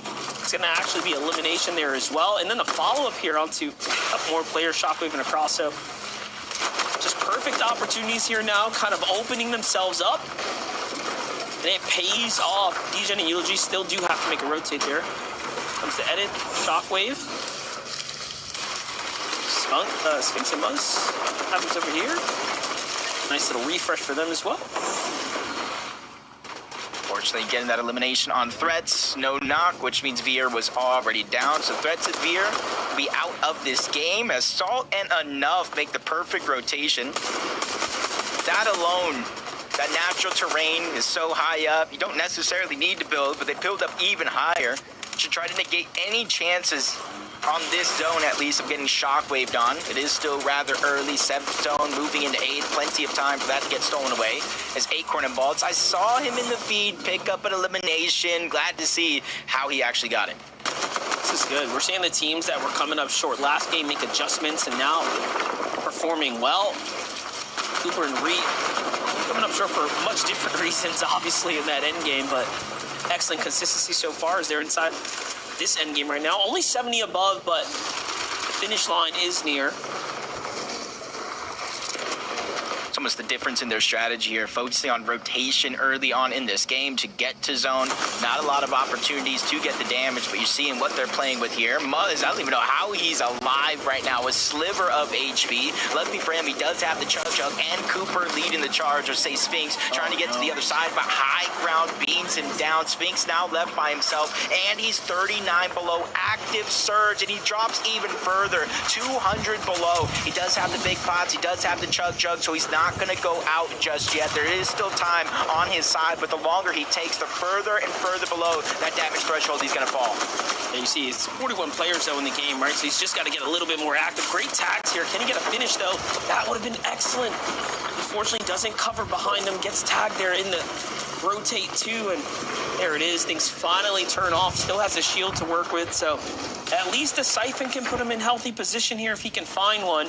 Meanwhile, Enough and Salt have managed to successfully turn that weird terrain into a continued high ground hold, but Veno and Curve are eyeing up top. Acorn and Bolt still making up for that lost time, right? 27 points now. They're finally starting to show us some life here. Yeah, no matter what they're going through, they always look at high ground as an opportunity. Just got to wait for the shockwaves, the fizz. They are looking up as of now, but they see him. They're getting pressured. Acorn trying to hold his position. Salt and Enough not wanting to give it up without a fight, but Reet and Cooper, they're elevating themselves as well. We're going back over to familiar terrain, so this is not going to be easy for anybody to overthrow him up at the top. Even Bolt is having a little bit of struggles, gets chunked out, dropped down to less than 30 HP, but luckily for him, he reunites with Acorn in an instant, and already go from defensive to offensive, getting a good amount of damage, pushing that team further and further away. That Flowberry miss just keeping them alive right now in the game here. The pizza, they're going to go in and munch that as well, and they've got enough, but Veno falls here, and then Curve gets sidelined without him realizing someone jumps inside the box. Acorn passing by some serious danger. There was a player in the cone there as well. So just danger lurking everywhere. It's actually encrypted. High ground, though, still being comfortably held now by Salt and Enough. They just got so much distance between themselves and all of the juggernauts in the lobby here. For a moment, it was looking like Acorn and Bolts were going up, but Salt and Enough saw it coming, focusing onto that second height, send them packing down below, and now Bolts and Acorn are in another scuffle. Bolts picks up a big one onto Drew. Siphon mats absolutely needed, even getting a big pop, but time has come. Enough and Salt get dropped down, but that's only step number one, because they're instantly building their way back on up. They went over recycled builds, so it's not going to be easy, but Cooper, Reed, they go up, they use the shockwaves, and they've stolen away the high ground in back-to-back games here. I love this, but look at this. G-Monster, Magma are coming up, and Reek gets folded like a pretzel there, where Salt comes up as well. What is going on here? There are just some dangerous exchanges happening back and forth. Salt and Enough actually decide, hey, you know what? This is our high ground, and we want to take this win. And all of a sudden, down low, if you blink, you missed it. Acorn's down. Bolt's fending for himself here. Clutching up, though, with 2 more eliminations in the Storm. It's the Siphon keeping him alive here. Yeah, he's able to pick up some splashes, got some med kits. He has the Chug Chug and a decent amount of builds in comparison to some others in this lobby. Enough is going to be by himself. Salt did go down. We have G-Money, a full duo. Naves and Teeks, a full duo. Encrypted goes down. That's a big elimination for both. One step closer and a little bit more resources to work with. Another solo taken down by G-Money and Magma down below. It's a battle of the duos who are taking full control over the game, and I use that loosely because that was G-Money and his duo, the only full team left alive against Enough and Bolt. A 2v1v1 situation. A lot of heals still in Bolt's inventory, though. I just want to say Bolts is absolutely crazy. He's on like 4 eliminations solo right now, by the way. Just putting up the numbers here. Game 1 was a swing and a miss for Acorn and Bolts, but they are back based off of this performance from Bolts. Meanwhile, G-Money, Magma, just trying to figure out how do we stop this guy. He's like on fire right now, and Bolts is giving him a run here. Enough jumps down. Wait a second. Now he's the distraction, and all of a sudden, Bolts is trying to pull the clutch off here. Yeah, remember, he does have that one med kit. I don't remember what G-Money and Magma have down below in terms of actual HP heals, but that could be the difference maker here in this actual tournament. As you see, Bolts is on the top. You got Enough, kind of that meat in the middle of the sandwich, and he's following the zone all the way through. Magma tries to make a play. The town goes through. Extra siphon for Bolts, and he steals away the game. Oh my God! I'm just holding my breath. Bolts is crazy. That might be the best clutch we've seen in 2026, and we might see for the remainder of the year. That was so wonderfully executed by Bolts, and Acorn's got to be happy there. Zeke, what a performance. Bolts? Hello? What in the world am I watching? Oh my gosh. That was the craziest thing I think I've ever seen. It's so crazy, like, in that situation. If you're G-Money, you're thinking like, dude, there's no builds going on up there. Like, I can hear them running around up there. They ain't got, I have my duo here. This isn't, no, we're going through the finals. Bolt's just sitting there biding his time, Kelly, waiting for them to make a move, and then he strikes, and now they're going to finals off a solo clutch? That's crazy! I can't believe what we just watched. I mean, pretty early on in that end game, Acorn and Bolts were on second height, and then they decided to drop down to low. Bolts did it really quickly, but Acorn just took a few extra seconds, and that allowed the entire lobby to just take some shots on them and drop it. And then for Bolts to be able to go as a solo, have that happen to your teammate, and then to turn it around for a win, to see that he saw I am enough, drop from high ground, and then to steal it as a solo. Vivid, I cannot believe what we just watched. Incredible individual performance from Bolts. You know, we gotta go ahead and mention it. After game number one, Acorn and Bolts, we were talking about the strategy, their approach to that game, right? Because Storm Surge was such a hindrance in that first game, and we kind of tuned in with them in the middle game. Yeah, look at this. Look how good this position is for them to just go ahead and deal damage. They were chilling after this moment right here. You can see 200 above with 0 elimination, so it was all about getting those tags. And like Kelly mentioned, they were in a really good spot as a duo. They were second height, they were finding the elimination, they were kind of poised to go ahead and potentially take the high ground. Because of how the terrain ended up working out, they were forced all the way down to the lower ground. Acorn, unfortunately, ends up going down in the mix of things, and then after that, I mean, Bolts just took over and the show was all his. I am just shocked, guys. To think game one, 28 with 4 elims, to just bring it back. I just want to watch. I just got to watch this back, dude. Bolts, you are such a legend. If I'm Acorn, I'm freaking out, dude. I'm like, dude, disgusting. That's incredible. That's crazy. That's insane. That was just game 2. We have 3 more games to go after this. Okay. I need to collect myself, okay? We're going to go to a break. When we come back, we're going to rewatch that moment again and then get into the live list. We'll see you in a moment. Don't go anywhere. We'll be right back.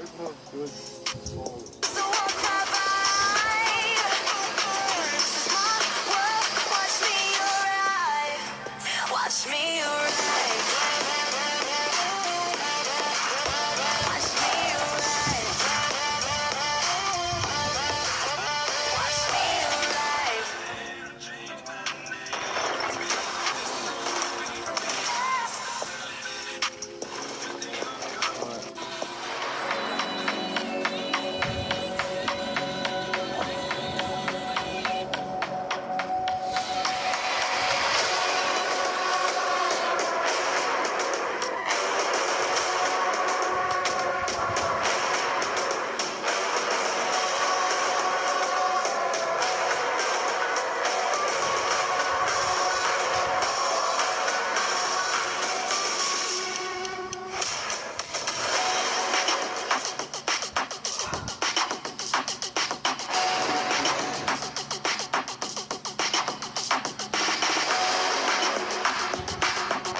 Welcome back to the FNCS. I'm sorry. I'm not over it.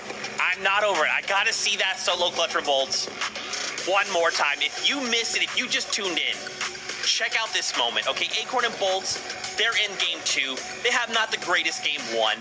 Acorn goes down. Bolt is left by himself, and you would think it's game over, Kelly. I thought it was, and then somehow, some way, Bolt forces the stars to align and comes out with a win, and now we will be seeing them in finals. Crazy!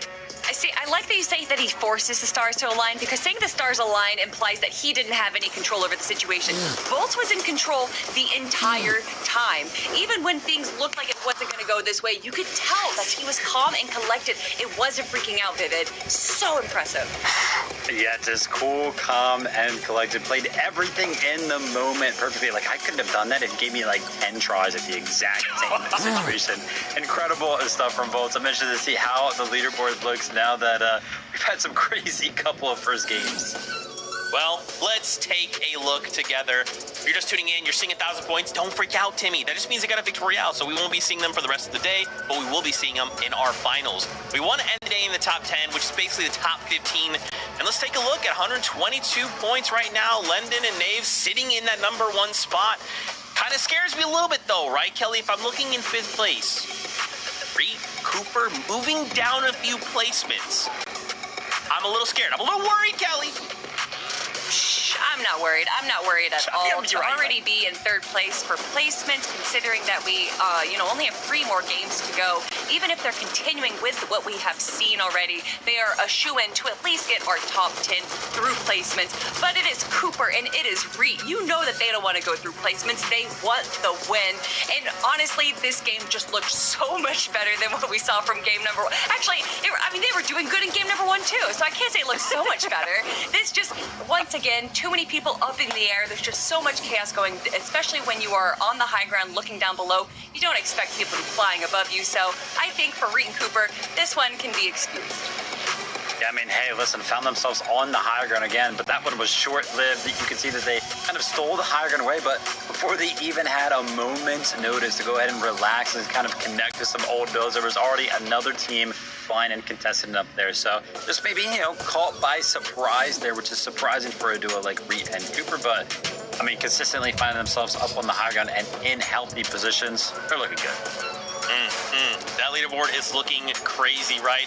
I mean, even Venno Curve in that last game, we're still looking for that pop-off performance. I'm waiting for that Venno moment. I feel like he's waiting, right? He's lulling me into a false sense of security, but I know it's gonna happen, Venno. I know we're gonna come out with a win or some crazy play. I mean, for him to, now what, he got 3 eliminations in game number 1 by Zone 1, and now it gets 4 eliminations off the drop. Obviously, their early game is not much of a concern for them right now, but to be able to go into the end game, having so much more storm damage, but then still be able to kind of frantically run through the middle ground and not really be able to get your footing. For Curve and Venno, honestly, I think it could just literally come down to Zone 7, they do a dead side rotation, and they just get lucky with a zone pull, and that could really just be the difference for them getting that victory royale. Speaking of the differences, Muzz and Sphinx right here as well, looking to be just kind of in, again, a similar situation we saw from game 1, Vivid, where they were below that damage threshold and hoping to make a few changes for game 3. I mean, actually, they looked pretty good that game when we tuned into them, right? I saw they were 300-400 above, and you can say the same thing about a couple of our teams that struggled in game number 1. So I do think some of our duos already making those adjustments that they need to, but 3 more games left to go. They got to stay consistent or have that pop-off game. Listen, if there's one thing I'm not, it's worried, okay? Because I trust and believe in Muzz and Sphinx. Okay, I'm not worried. I'm not worried. Game 3's ready. Gasper's already. Honestly, Monster, things are already taking a turn from yesterday. To start this one, I said a lot of the big names in Heat 1 didn't win games. They got through for consistency, and already starting off, our 2 games here have been won by some of the biggest names. Yeah, definitely. The big boys punching their tickets out, but like Bolts just messaged out online, it was by accident. He was like, dude, I'm just playing the game over here, and things just start falling into place. You'll have to see it, though. Game 3. We're already almost halfway through this. The battle bus is ready. Let's go, Jacob.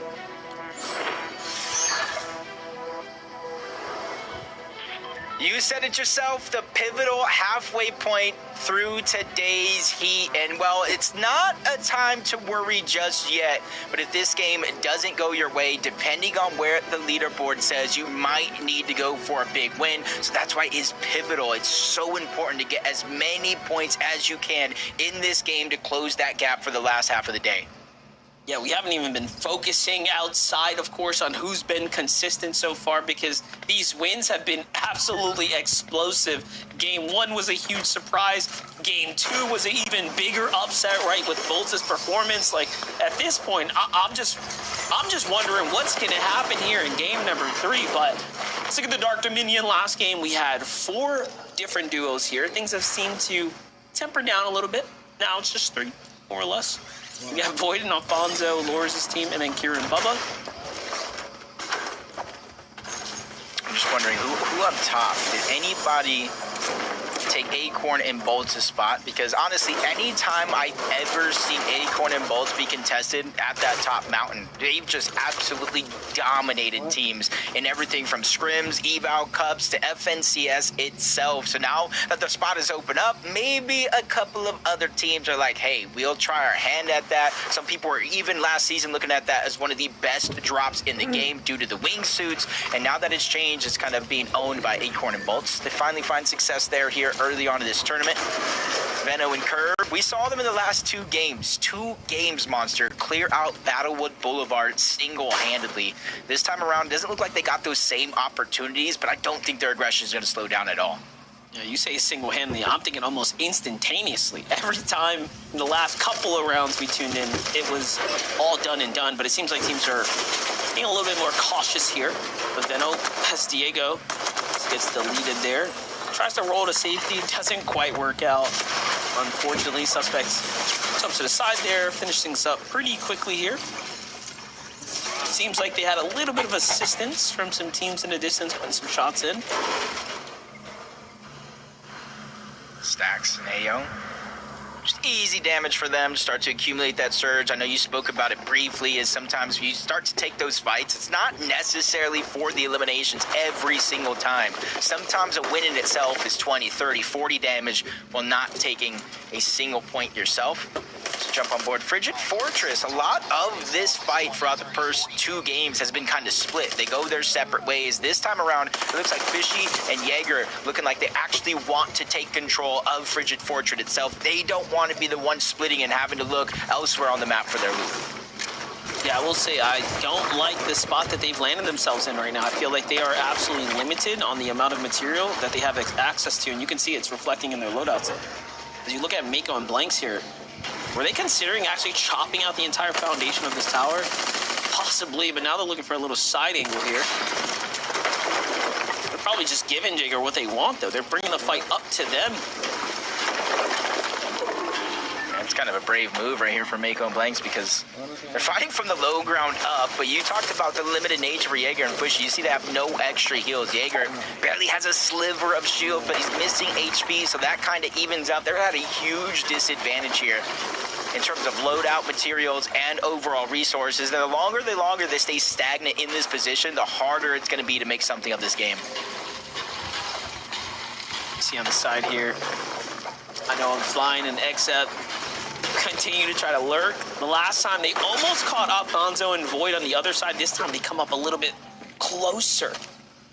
It seems like they might have anticipated that this team was going to get close. Double shotgun opener there. That Chaos shotgun hit so hard as well.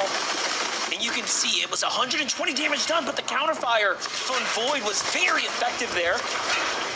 Force the splash here. It's all up to flying here. He hasn't taken any damage, but Void's still dangerous. Yeah, hops into the box the first time. He's willing to take a shot to deal 1. That trade will be worthwhile in his favor, but it does look like one's going to be able to get out. Void finally gets his cleanup. Siphon there. Big pot on the ground along with Minis. So if he has the time, he could get up to 200 effective shield and HP. But as this fight's going down, Bubba and Kira say, yo, I hear all this noise. Who didn't invite us to the party? Because now they're lurking down below. Flying does finish off his fight. He gets the elimination. But how long can you celebrate this before disaster strikes? Yeah, I'm curious to know if Bubba and Kira paying enough attention to the feed at what this duo was. You know, obviously a fairly newer team as far as recognition is concerned, so they probably don't quite understand the severity of the situation. It's just a solo in there. How long do you wait? When do you start to make the noise? As long as they're getting those audio cues of him just stomping around down there, they're okay just sitting here. But the thing they need to be careful of is Dark Dominion has so much metal in the actual POI. Other teams that don't have that access begin to rotate in this direction and try to farm up at least a little bit. Flying senses that he doesn't hear anything up above. And sometimes when you're in a triple contested drop, lack of noise, lack of information is information in its own right.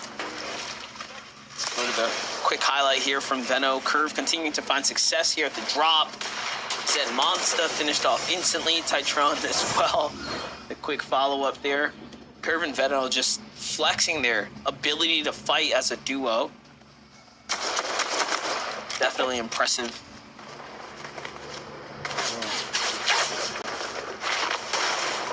I feel like with the 3 different games, the 3 different zones so far, you're kind of seeing each of the different paths that Reet and Cooper actually taken on the north side of the map, from rotating to the west to rotating straight south or following the shoreline when the zone went down there in that last game. Showing that they can be diverse. So if you're trying to prep for them, figure out what their blueprint is, it's not going to be easy. Minty and Autumn looking like they're trying to disengage away from this new sanctuary, and rightfully so. Once you're down in that divot of new sanctuary, whether you're contested at the actual spot or not, you see how many surrounding mountains are there, so it's not as easy to get out as it was to get in. It's definitely a riskier POI to play. Muzz and Sphinx, on the other hand, here at the Squibbly Shores, seem to be just fine and situated as they're rotating out. I've seen them have some problems, generally struggling with Storm Surge. Although the stats leading into this, you know, you wouldn't have thought, you know, coming out of the play-ins, how well and how successful they've been kind of in their early games. Something hasn't seemed to have clicked, at least after the first 2 games. See what their adjusted strategy is going to be like. I'm assuming they're going to be looking for a fight here shortly. Keep tabs on them. Either that, or they're just so confident they know exactly where the zone's going to go, beat every other team there, and maybe try to box up in some of those trees that have the extra health. But Threats and Veer slowed down after their first game. We saw them go down rather early outside of a good chunk of those points in that last game. So now, I wouldn't say they're playing catch-up by any means, but they're in a similar situation as other teams in the lobby of the importance of this game number 3, whether they win it and qualify, or just hopefully make it to at least top 8 to get half of those placement points. That is going to be the goal for them. They're at least in the conversation though, right? Like, game 3, 57 points. Could be worse as we jump in with Blanks and Mako. Only 3 points. Ducky's team have yet to earn themselves anything. This is a new team that's rolled into the Fortress here, finding Mako.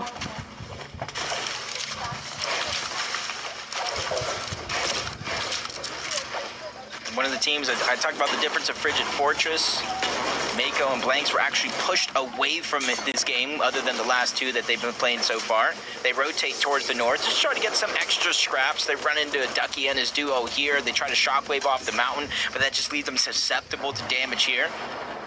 Great thing for them is they didn't take a ton. So depending on where they're at in that early game fight, they're either going to be barely below the damage threshold or possibly barely above.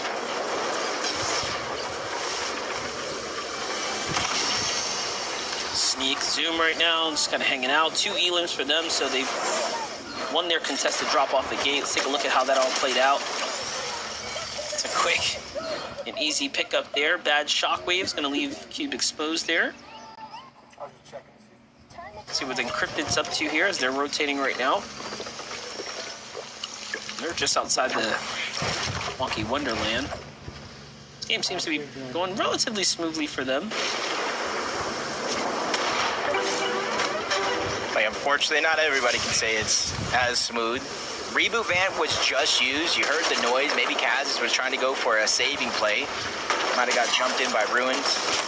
Now they're getting pushed. He's trying to save the day, but does not get to finish that opportunity. But for Ruins and his duo here, 31 points. Sometimes you just need that one game to flip the switch. Momentum starts to go on your side, and you kind of steamroll for them. It's just only step one. They just need to continue in the same trajectory that they're doing now. Teeks and Naves, 122 points. This is our first place team coming to this game in terms of consistency. Yeah, very good. This is the surprise, I'd say the surprise duo so far. Definitely the underdogs performing here. And there's a couple underdogs up there as well. CZ and Raven, you see, just hanging on behind them. So both games, game one being the stronger for Ravens duo. That third place was for sure impressive, but following right up behind that with another end game. Speaking of which, we get to get a little bit of a perspective in here at the, looks to be the Dominion. Getting all that metal to play with. Puts you in a position of strength here, Jacob. And Reeton Cooper in the distance, using that big launch pad with the Fizz from Latte Landing. They can kind of land almost anywhere in the center of the map, even further, depending on how they play their cards. And I got to imagine it was out of render distance from Raven, which is why you didn't necessarily see him take shots in that direction. It's Degen, Eulogy. This is a team right here, 62 points. They're performing decently well, but their biggest problem of the day has been Storm Surge. They're 223 above this time around. You can see they had taken Acorn and Bolt spot after that last win. They're just hoping to be able to execute it just as good. Yeah, Blanks and Mako have the high ground as well. But some big pressure here. Degen trying to get to the launch pad. That's not going to go well if they hit that here too soon. Let's see what they got to go for the fight. Okay, a couple pizzas. The box has been thrown down, so this is good. I'm thinking they got to pressure back here, right? You see yourself 200 above. You're taking exchanges. Is directly dropping you down. You have to think that this is a fight worth full committing for. Meanwhile, Dash and Cam on the move here already find themselves on the favorable side of the zone. No eyes on them just yet. Immediately making it in, and then sometimes that's what you got to do. You can't always go for the best position on the map every single time for every single rotation. Sometimes you just got to take what you can get. And the way this zone is going for Dash and Cam, that might be a good position to be able to get some surge there from other teams rotating in. Gotta say the launch pad right here, and this is another one. I talked about Reet and the Latte Landing large launch pad. That one right there is another one of those launch pads where it goes a little bit higher and a little bit further than some of the other launch pads on the map. And then if you combine it with the Flowberry Fizz, you can definitely get out of harm's way and kind of dodge the mid game just like this. But for Eulogy and Degen, we saw them 200 above, now 22 below, and Degen no longer here, so possibly an ill-advised fight, or maybe they got jumped on. Either way, Eulogy is stuck in this position again. Yeah, it's so unfortunate, too, because the opportunity was right before him, right? Those players were absolutely exposed there. He just had to hit a couple more tags to buy some room, some time, if you will, and that would have honestly put him in a spot to not have to heal so soon here in the storm.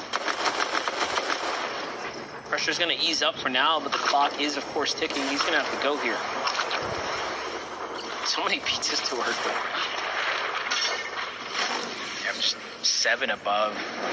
He knows it's enough that he can kind of rotate in. He can make an attempt for Degen's reboot card, but at the same time, he needs to start figuring out how he's going to get damage. But we saw it's the launch pad. Degen probably trying to escape one fight, ends up getting targeted by a whole nother team and goes down. Yeah, that was that first initial launch pad. He kind of called it out. It was going to be dangerous if he took it. Unless they let their guard down, a little too confident on the escape plan, but enough in salt after that great execution of some high ground and then dropping the ball just a bit there in the end game. They fought hard, but they are in the conversation now at 61 points. They pop off this game, they'll be well on their way into honestly, probably a ride to the finals, right? A clean top 10.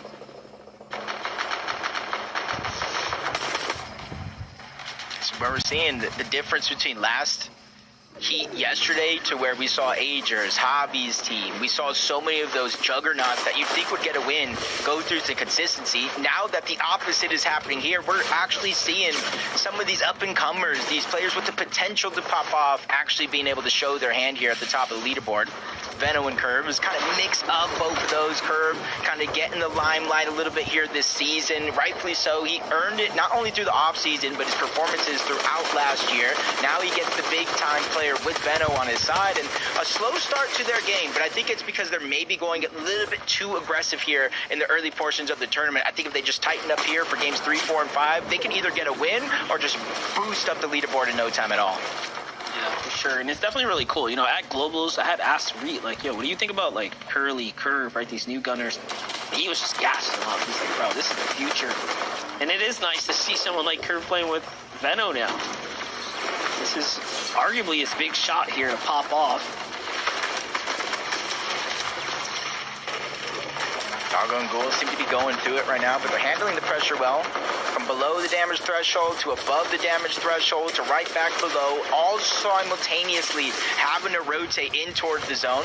Ghoul trying to get those minis off so that way the Storm Surge tick doesn't touch his HP as much, but Doggo doesn't have that same luxury, doesn't have the same hills, but he's peeking through the window, getting some good damage. They barely get above the damage threshold, but it's barely above that. Somebody can sneeze in their direction, they find themselves below, but for now, they're just happy with what they got. As long as they're above and not taking damage, that's a win for them. This is where experience really starts to pay off here. How do you perform underneath this newfound pressure of the Surge? Obviously in a set lobby, you know everyone nearby you is probably exceptional at the game, but this is where you got to hit your shots to see what Autumn's got. He's bringing the battle to the opponents, and no, they left their guard down. Small mistake there, forgetting to check their sides, and Raven and CDZ have continued to show us that they have what it takes under the pressure. They were also just barely hanging on there, but they're the team that steps up and performs. Yeah, and for them to actually get the down instead of everything else is huge, because then Raven and CDZ, they get the knock. That's damage there, and then they clean up the actual knock. That's extra damage on top. And you saw where they were at in terms of Storm Surge. That was much needed for them to stay calm, cool, collected in this scenario and continue to shine as bright as they are as of now. Jump on board Threats and Veer. A little bit more experience and firepower on this team. 400 or so damage above the threshold. Much better performance for them this time around, and it's absolutely needed. Only 57 points. They're behind the curve, but they definitely have a chance to catch up here. Yeah, they got a great Surge right now, so I think they're going to be in excellent shape here with those overdrive shocks as well. So we have yet to see the best of threats pop off in this set lobby so far. Muzz Sphinx playing for the mid to high ground here. Like this play here, this is that boldness, this is the confidence that someone like Muzz needs to put down here when you know that you are far behind the kind of the situation of the overall points, but Cooper and Ree are playing like they have something to prove. Every game, they're also going for high ground. Yeah, probably just going to get some good practice. Like, I know it's heats. Not every single team is all in the same lobby. You got to earn that spot there. But we know how many of our superstars in Fortnite love to go for that high ground and sacrifice everything to try to make that play a possibility. But instantly, they go from high ground to low. Something new we haven't seen so far in this game, as we see where Venno and Curve pick up their 6th elimination of this game. Multiple eliminations here. They've just been getting busy while everybody else is just trying to survive. Look at this. Someone lands right into the hands of Curve and Venno there. Sphinx and Muzz end up clashing against them as well. So just a little bit of dangerous territory down here in the low ground. I wonder why did Muzz and Sphinx actually concede the high ground there? You would think they'd want to hold it here because they need to play for this endgame. They need these big position points here. Either way, top 22. Plenty in the loadout. I like what I'm seeing here, Jacob. Yeah, top 22. At least some placement points are starting to set in. But it starts to cascade more and more with every team that does go down. Half of the placement points outside of the 1,000 in first place, they do come in the top 10. And even more so all the way down to the top 1, where you actually get that FNCS Grand Final spot. 1,000 points for your efforts. Keys, Stiff, 28 points so far. Good chunk of those coming in this game right now, and this is where you start to build that momentum. You start to build the confidence, and that's the most important part going into the second half of the day. Venno and Curve, they're building that confidence as each and every second goes by, but got to be careful. Muzz and Sphinx on the other side, instantly trying to use that harpoon to break through the wood build, but there's still no opportunity there because Muzz and Sphinx are playing very, very precise. I love it. It just takes me back to the original kind of comp days when the harpoon first found its highlights. Take a look at this, though. We got Drew and Chris on high ground right now. Okay, this is teams that are no strangers to set lobbies right now, like what I'm seeing right now. An early take for Hike. Now, they don't have a lot of material to kind of maintain this, so Drew going up a couple layers is probably going to come back to bite him unless he can actually find a refresher here. So how can they make the most with the situation they put themselves in? Meanwhile, Sphinx and Muzz in the bottom right-hand side here, just trying to position up, ante up against the teams on the layer. All in all, though, they bounce back into the storm, playing the miss there, and it's all eyes, though, from Chris and Drew. They're just not easing up here. Yeah, they just instantly keep trying to target out second height. That goes from Muzz and Sphinx to Keys and Stiff. While all that distraction's going down, Reed gets one and absolutely blasts the other. Back-to-back eliminations for Reed and Cooper. You see why at one point or another, he was the damage-dealing leader in this heat.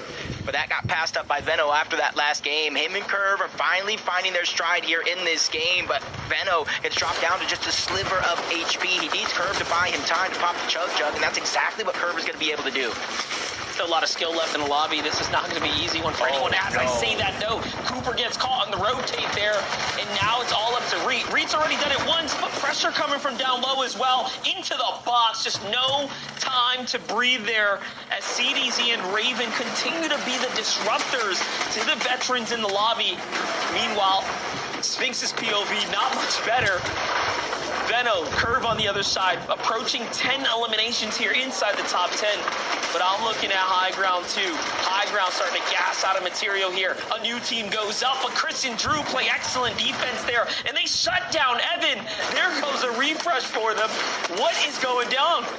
This is it right now. They're just trying to scrap. They see that they're here on the leaderboard and they can get the win. They don't have to play for a cushion. He did his job. He got the high ground, but he lost his teammate all along the way. He's feeling just how Sphinx is feeling, but Sphinx is stuck down below. He's in the mud, but he's trying to control the front part of the zone. He's seeing it open up, and he's trying to get himself any nook and cranny that he can hold on to. A couple more eliminations going down as Curve and Veno continue to run wild. 11 eliminations so far. Scratch that. 12 eliminations so far. They might not be the only duo left in this game, but they certainly look like the strongest. Well, you know what? CDZ and Raven have continued to fire up. They're heating up too, so this is going to be a big clash. We got the new guard and the old going head-to-head, and look at that. It's an exchange there as Curve now has to step up. Raven is just not going to be strong enough, though, and Curve proves why it's been all support for him here on the NA region. Meanwhile, Sphinx playing the zone here, uses all his pizza to stay in the game. Curve's got potential eyes on him. There's a great right-hand peek, but no! Sphinx calls the shots here, and he ends up winning that exchange. And now, Jacob, it's just a 2v1. I don't know what happened, but when Muzz went down, Sphinx looked at him and said, "Don't worry, brother, I got this." And he's been on a rampage ever since, turning into a solo FNCS 1v1. Huge advantage for Sphinx here outside of the high ground, but it does not matter. Muzz and Sphinx may have had a slow start, but see y'all in finals. Hey, we saw both clutch out. Sphinx said, "Hold my water, I'm coming through too," and he does it for himself, and that just shows you why we were hyping up this heat here. Another game, another fantastic performance. Congrats to Muzz and Sphinx there, Zeke. Hey, what did I say? What did I say, Vivid? What did I say not that long ago? What did I say? Yeah. We get it, Zeke. I'm not worried. Muzz and Sphinx. You see what I'm saying? I'm gonna walk away now. I'm gonna make you think about what you did. Think about what you did, Vivid. Think about it. Listen, guys, all I did, I was like, we were watching that game, and I took a little peek at the leaderboard, and I was like, oh my gosh. Muzz and Sphinx going in that game, they were 29th place on the leaderboard. They had 16 total points, and all it takes in this format is one good game, but after those first two games, it was not looking good, and wow. Sphinx just putting the duo in his backpack right there. A solo clutch to qualify to Grands. I feel like we've seen this before today. Yeah, Reed reoccurring theme is happening, but I do want to say that the changes that they made to their early game to allow them to not have to deal with Storm Surge, I think definitely is a part of their success that they saw in game number 3. But Muzz and Spinx, they played that really well. There was actually a moment where I thought that was going to be Reet and Cooper's game, and then they pushed to go to the front end of zone, and they pushed right in front of Muzz and Spinx, and I yelled, "No, what are you doing?" And then within a second, Muzz and Spinx eliminate them quickly. If there is someone that you do not want to be in the crosshairs to, that is Muzz and Spinx. See, Fortnite fam, do you see the script that I'm writing? Do you see what, like, I'm not worried? When I'm not worried, it's because I know I've written it a certain way, and I'm not worried. That should clue you in. Shout out to Spinx. Crazy solo clutch, crazy slide play at the end. Now we'll be seeing our best friends in the finals. You love to see it. I love to see it. With that being said, though, 2 games left to go. Another set of victory royales to come out. We need to be in the top 10 and want to keep the FNCS stream alive. For now, a break. When we return, more FNCS. So stay tuned. This would be cooking go that small.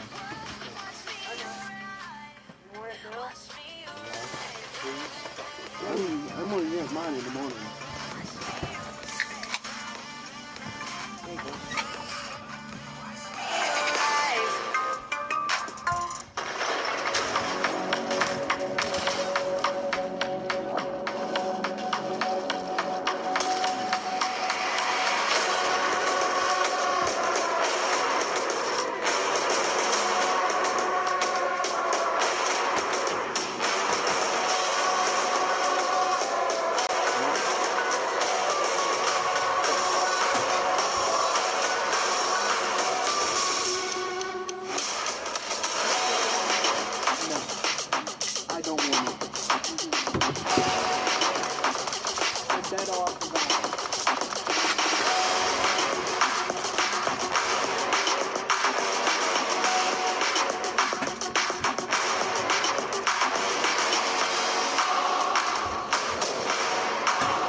Welcome back, everyone, to the FNCS. In case you missed it, game number 3 went the way I wrote it. Let's take a look back at this moment. I wanted to see it from Spinx's perspective, okay? Because we didn't get to see that. I wanted to relive this moment because, man, oh man, Spinx pulled out an incredible solo clutch to make sure they are making it straight through to finals. You know, we've seen Muzz take it to LCQ in the past, and he's made it through. And this is why I wasn't worried. I was like, dude, you know what? He got Spinx with him, all good, and here we are, Kelly.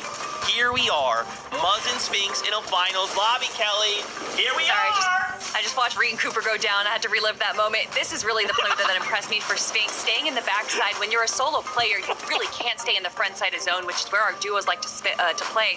So to kind of play this back edge and then to do that slide play that you brought up, Zeke, and to get the elimination, I mean, that right there is kind of just like what spelled it for me. At that moment, I knew that he was going to get the elimination onto Jig as well, Vivid.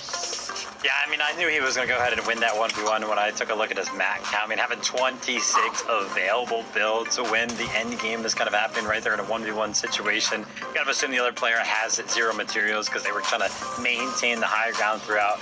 Yeah, I mean, you give 26 builds to Sphinx in a 1v1 like that against somebody who has none.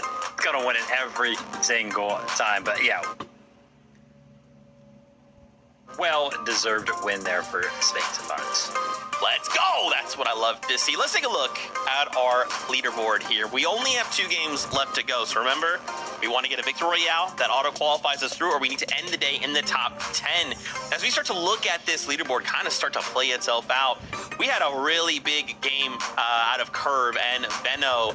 But first, I want to start with Cooper and Reet as well. I mean, there's just... You know, it's crazy. I feel like anytime we tune into like a different place, Kelly, I mean, it's just so much star power in this lobby. There really is some big names here, and to consider the names that we actually haven't even seen today or yesterday that are still out of the lobby, I do love to just see how much more competitive North American Central is getting. But I mean, Curve and Venno there, man, there was definitely a moment where I thought this was going to be their game.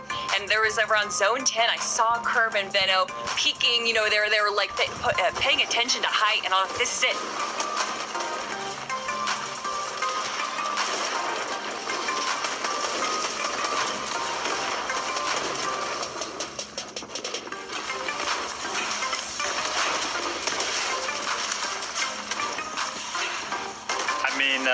Yeah, the thing is, really, you know, you're talking about the front low position there for Curve and Venno, and they were actually in a really good spot. There was this little moment, though, where Venno gets put into a 1v2 situation. He actually finds one of the knocks, and that's going to be on your screen right now as he takes out CDZ right there. And you can kind of see when he does get knocked, he kind of looks around while he's on the ground. He's like, what the heck? Where is my teammate at, right? If Curve was there with him, they probably would have won that 2v2 straight up clean. And Venno kind of knew that, but a little bit of a disconnect right there towards the end. Curve still able to pick up that elimination towards the end of that. And I mean, yeah, the name of the game there for Venno and Curve was obviously the eliminations, and kind of checking out like what we've been seeing on NA specifically so far throughout the games we saw, including the ones from Heat 1. That 14 eliminations for Venno and Curve was the most we have seen so far. And actually on the broadcast in general, that is second to only Teeny and Shark, who had 15. Whoa. So, yeah, big game there for the duo.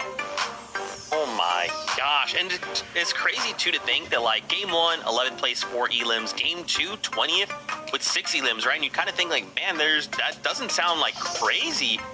Game 4, or game 3, rather, 4th place, 14 elims, and now they are in first place. Like, a single game can absolutely change everything going into these types of heat situations, right? So I have so much excitement to see what else. And we kind of talked about it yesterday. If someone wins in that top 5, or in the top 10 rather, the whole lobby's getting pulled up, right? If you're outside the top 10, you win, suddenly it's like, oh, it doesn't matter. I was never in the top 10. I just needed to win, and I went straight on through. So there's just so much could still happen in these last few games. And it's got me hyped. This is why I love Fortnite, Kelly. It's just such a complex game at every level. And you can never really predict it. I love saying that. The only thing you can predict with Fortnite is that it's unpredictable. You never know who's going to win. You never know who's going to get the VR. But game number 4, maybe we can make some predictions. Hard to predict. It is. Oh my gosh. Okay, it's all everything's good. Everyone find your seats on the bus. Game 4 is ready for us. So casters, take it away. That's right. We still have a couple key duos left in here, and I can't believe we're already 3 games through, Jacob. And it's the big dog. It's the vets that are punching their ticket straight to finals. Yeah, rightfully so. Everybody talks about using it as practice. Well, guess what? What is practice when the game is right in front of you, when it actually matters? And honestly, when you think about yesterday, Creon and Dragon qualified that were already in the top 10, shifted the whole leaderboard up for the Tick and Mafia to squeak their way in. The way today is going, I'm not sure that's going to be the case, so you got to take these opportunities to get the points while you can. Yeah, definitely, because the pros are clutching up, quite literally. Yeah. 2 games back-to-back. We're basically 3 for 3 here, as every single game has come with such a huge surprise. Sphinx, man, I don't know how you did it once again. Hopefully get another interview with that guy. He's hilarious. Either way, though, we're past the halfway mark. Game 4 is ready. Let's jump on the bus.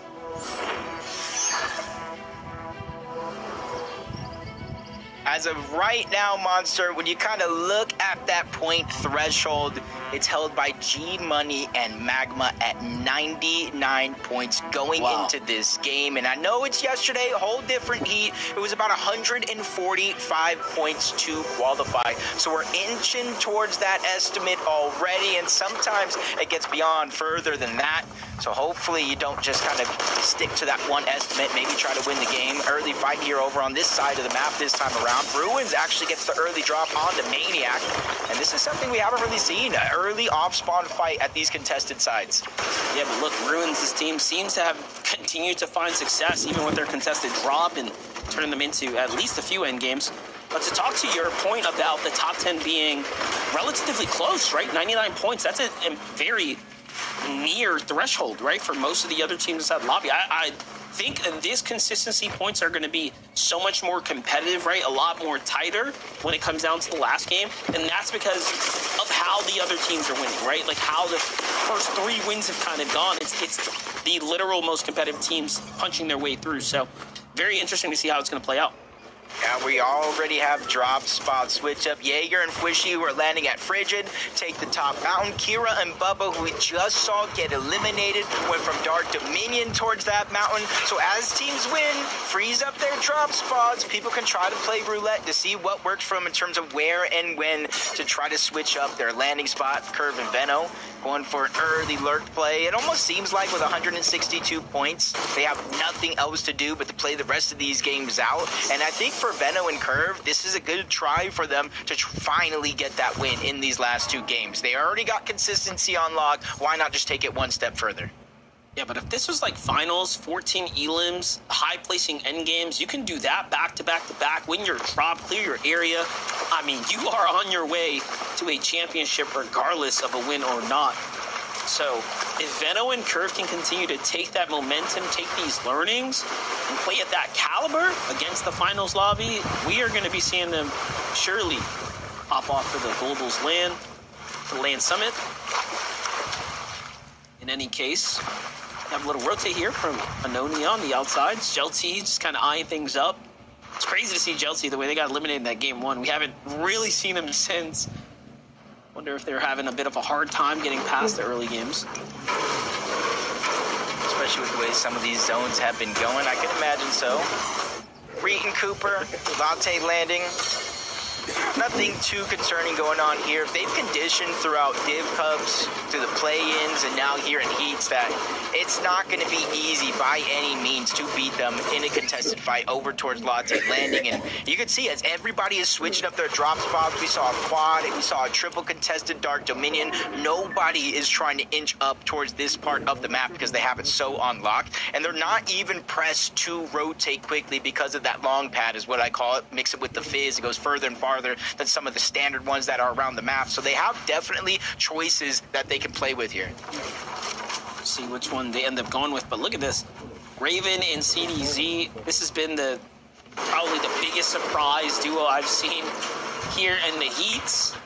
Showing up, getting their first real chance in the spotlight, and they have been putting up the performances of their career so far. It's a family thing, I think, Monster, because he's siblings with Canary from Exet, who's emerging to be one of the most dangerous players. Yeah, Raven. I mean, it's a family matter. They sit there and get free practice against each other anytime, any day, and they're probably, winner gets dessert. Listen, I don't want to say like I I got an eye for talent, but like, you know, sometimes you could just see when people are just a little different, right? When they have that special touch. And I just gotta say, CDZ Raven, if you guys continue to keep it up, you have a bright future ahead of you in this game competitively, that's for sure. And this is just the first showing we're seeing all of them at this like level of gameplay, right? So if they can continue what they're doing right now, they're one game away from basically the finals. And that'd be very exciting to see how they perform here on out. I bet you if you tell them that right now, it's like you're one game away. It's almost not even a full game. They're a top 15 away. Yeah, imagine how that switches up. But imagine how happy that's going to be when it finally the dust settles and they can get themselves a spot. Sonda instantly goes for the one build in the water, holding it all up, breaks him down, breaks into the box as well, gets a good amount of damage. Somehow Skitty Cat is skinny enough to slip through the builds and survive. But how long can you keep this going with the amount of pressure? Even got 20 and Neko at Sandy Strip dealing with their own problems because that's a contested fight, but Skinny Cat is using every single material, all of his resources, everything here just to fight for a little bit of survival. But Sonda breaks in and said, nah, no chance for you. That's actually so trolling. Like, from his POV, he is cranking builds, and then Sonda just smoothly walks, slips right through the build, and just eliminates him immediately. GG. Only sad part about that is they don't get to get any of that material. He just blew through it so fast. 123. I'm waiting to see how many points 20 Neko was able to get up until this point. Sandy Strip. We saw the success uncontested from Aegis and Ritual yesterday. Even with this being contested, at least by one team on this side of the map, you can kind of see handling that pressure well. Just trying to go ahead and use this moment to try to build up, gain information of where players are fighting, where they're rotating, and how they can take advantage of that. Pressure coming in from Sultan enough now. Still continuing to manage the pace here, breaking their way top down. The team on the low is definitely showing signs of desperation, switching to metal, going through brick, trying anything to stay fortified, but enough slips into a box. A little bit of pressure there. You got to be careful. That Chaos reload does take some time to get that second shot out, but it's all good enough. Hits two of them. Kind of danced around the box a bit there, and even, unfortunately, Tight couldn't really follow up, put a strong hit onto Salt there. He manages to clutch up, close things out. Yeah. For Solid enough, man, you know, they had that third place, one elim. It was looking good. They were on high ground. They just haven't had those same moments to shine. So they got to really start to pick it up here. Game 4, 2 games left. You really don't want to be one of those teams that has to go through LCQ and you're looking back like I had a chance. I could have did it if I would have just did X, Y, and Z differently. So you got to go ahead and fix that here and now so you don't have to go through the last chance qualifier where it's an opens where every single person that has yet to qualify for grand finals or play in the opens, narrowing it down to our top 50 teams on the region where you play 5 games out and it's win only. There is no leaderboard. So I wish good luck to anybody that has to go through that. Yeah, that's going to be pretty tough. You know, we've seen these wins go either way. Heat 1 was almost a showcase of, hey, anything can happen. Some of these new dogs getting a shot.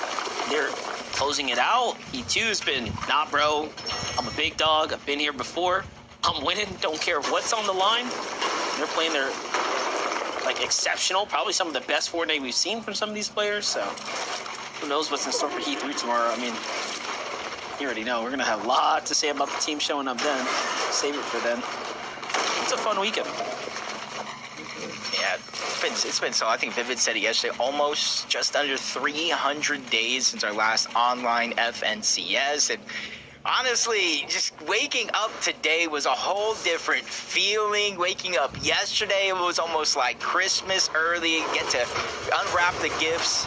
And the gifts for us is such amazing gameplay so far. Getting watched are some of our favorite teams, but even some of our underdogs emerge here and try to qualify for their first FNCS finals. Chaos Gaming, though, not a new name at all. Kind of a mainstay here when it comes to set lobbies. It's just 18 points along with Quixie. It's not where I would imagine they would be. They have tons of pop-off potential, but with only 2 games left, when is it going to happen? That is the question. Just going to be able to push to the finish line. Think about this here. Clicks. Chaos Gaming is kind of sitting out. They have a lot of danger hovering around them. You got a team on the mountain, team inside the facility, one lurking outside the builds. They're going to just go ahead and overdrive out. They don't want anything to do with all that action that's about to come flying their way. Jay sleeping at the wheel, though. Doesn't quite even see the team rotating through. Missed opportunity for tags there.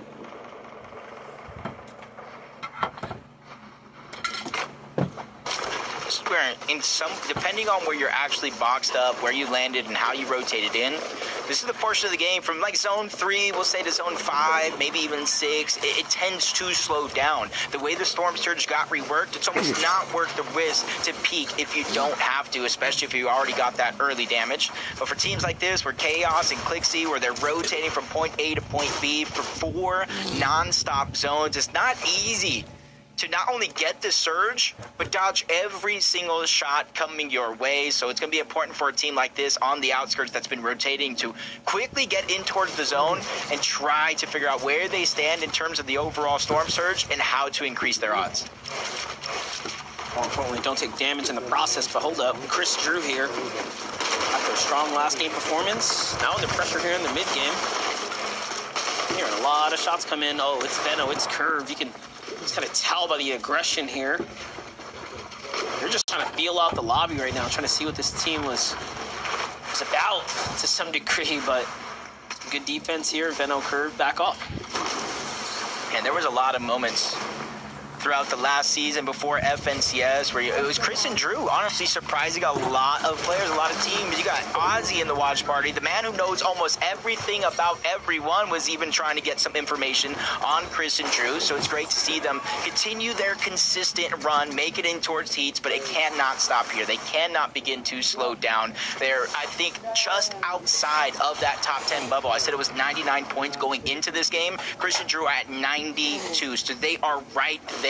They just need to be able to close out the tournaments. Yeah, just talk about the story, right? Stay together as well, right? You want to encourage players like that to stick with one another, work through it. Maybe you can have one of those iconic dual names that we've grown to love and know forever. Like Pam Stone Patch, you know? Just came up, continue to rock it out, just some OGs. There's plenty of teams that have done that in the past. I almost brought a tear to my eye mentioning them, bro. I'm not crying, you're crying. Where are they now? We need the series Bam soon fast. Hopefully you're enjoying life out there. One of the best duos that stayed together for the longest time ever. And honestly, I love to see teams find that success. Visual and Braids have been one of those teams. Even though Peterbot and Pollo had a moment where they split up, reunited, trios happened. If you kind of look at them, they've been together as a duo for quite a while as well. And they're also finding that success. Most definitely. Look at this though. Talk about success. Up 1,200 damage above the threshold. The surge damage here is looking exceptional for Mad Bun G Monster. Love to see it. Here comes a nice rotate for G Money. Go ahead and bounce through, carry that momentum with the little bunny hop there. Couple shots come in though. Ooh. Do they have extra shields on them? This is going to be the real question. I'm sure they're not going to want to go through. Yeah, the chug just yet. Yep, there it is. The big pots dropped. Oh, fights on the side there. Dark move drop. Chris and Drew rotating out. Chris and Drew didn't want to go through the tunnel the first time, so they shockwaved over it. Lo and behold, they still end up running into Curve and Veno, but they use a shockwave of their own, almost a different direction, but they're almost rotating parallel with another. Going east towards the zone, good damage onto one. And it does look like Veno, he's got that early damage. Curve is there as well. He doesn't want to travel too far ahead without Curve now that he's out without shield. So he's trying to lurk and hopefully amplify the resist do make some sort of mistake, and that's where Veno is looking to capitalize. You just tell the game sense on Veno, right? Recognizing like, yeah, there's a team above them, so they're not going to be focused on danger ahead. They'll be more focused on protecting from up top.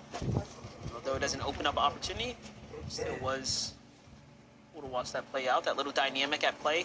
Meanwhile, Reed Cooper already rotated, already situated up almost perfectly here. Dead center, prime positioning on the map, just a couple hundred damage above where they need to be.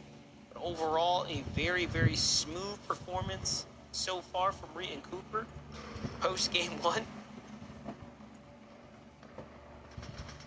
Essentially did everything that they need to do in this game, or just say in this day, except for confirmed their spot in finals. It's right there. It's right in their grasp. Just need to finish off the day strong. Raven and CDZ actually taking a little bit of high ground here. This is where they do need to be careful. And yesterday, we were in that try screen, and honestly, I missed it in the moment, but there was at least maybe 4, 5, 6 players around here in the end game to exactly this. Somebody shoots it, it gets mad and blasts everyone away into the storm. But you can see up top, utilizing it to gain the HP. If you emote in it, as long as you're not in storm, you will be able to regenerate that HP for free, so you don't have to dig into your resources. It is hilarious how that works. It's like, yep, dance with me, we're all good. Fight me, I got a problem. CDZ Raven get gifted though. Little airdrop here. Let's see what's gonna be gifted to them. Nice, they catch the fist there for the rotates. Each have a set. My only worry for them, so to say, is where this next zone pulls. If they have the shockwave from high ground a far distance away, that just leaves them open to getting tagged. Dash can position inside of Sandy Strip, one of the buildings, but you can kind of see in the mini-map, this side overall, the southwestern portion of the actual zone is so stacked. And that's what makes being only 68 above the damage threshold so dangerous. You almost want to peek, you want to try to get some free damage, but with so many players so close by, you peek at the wrong time, take damage, you fall below, that'll be a mistake you regret. Let's see if the zone should be revealing itself shortly here. 10 seconds left for that. That one curves somehow. Just a butter slick rotate right there. Right on into the edge of the zone. That congestion on that western side is heavy, given that it's pulled all the way this way. Now it's going to go north, so anyone who's kind of set up on the opposite's got to move early. Looks like they're getting a little angry here.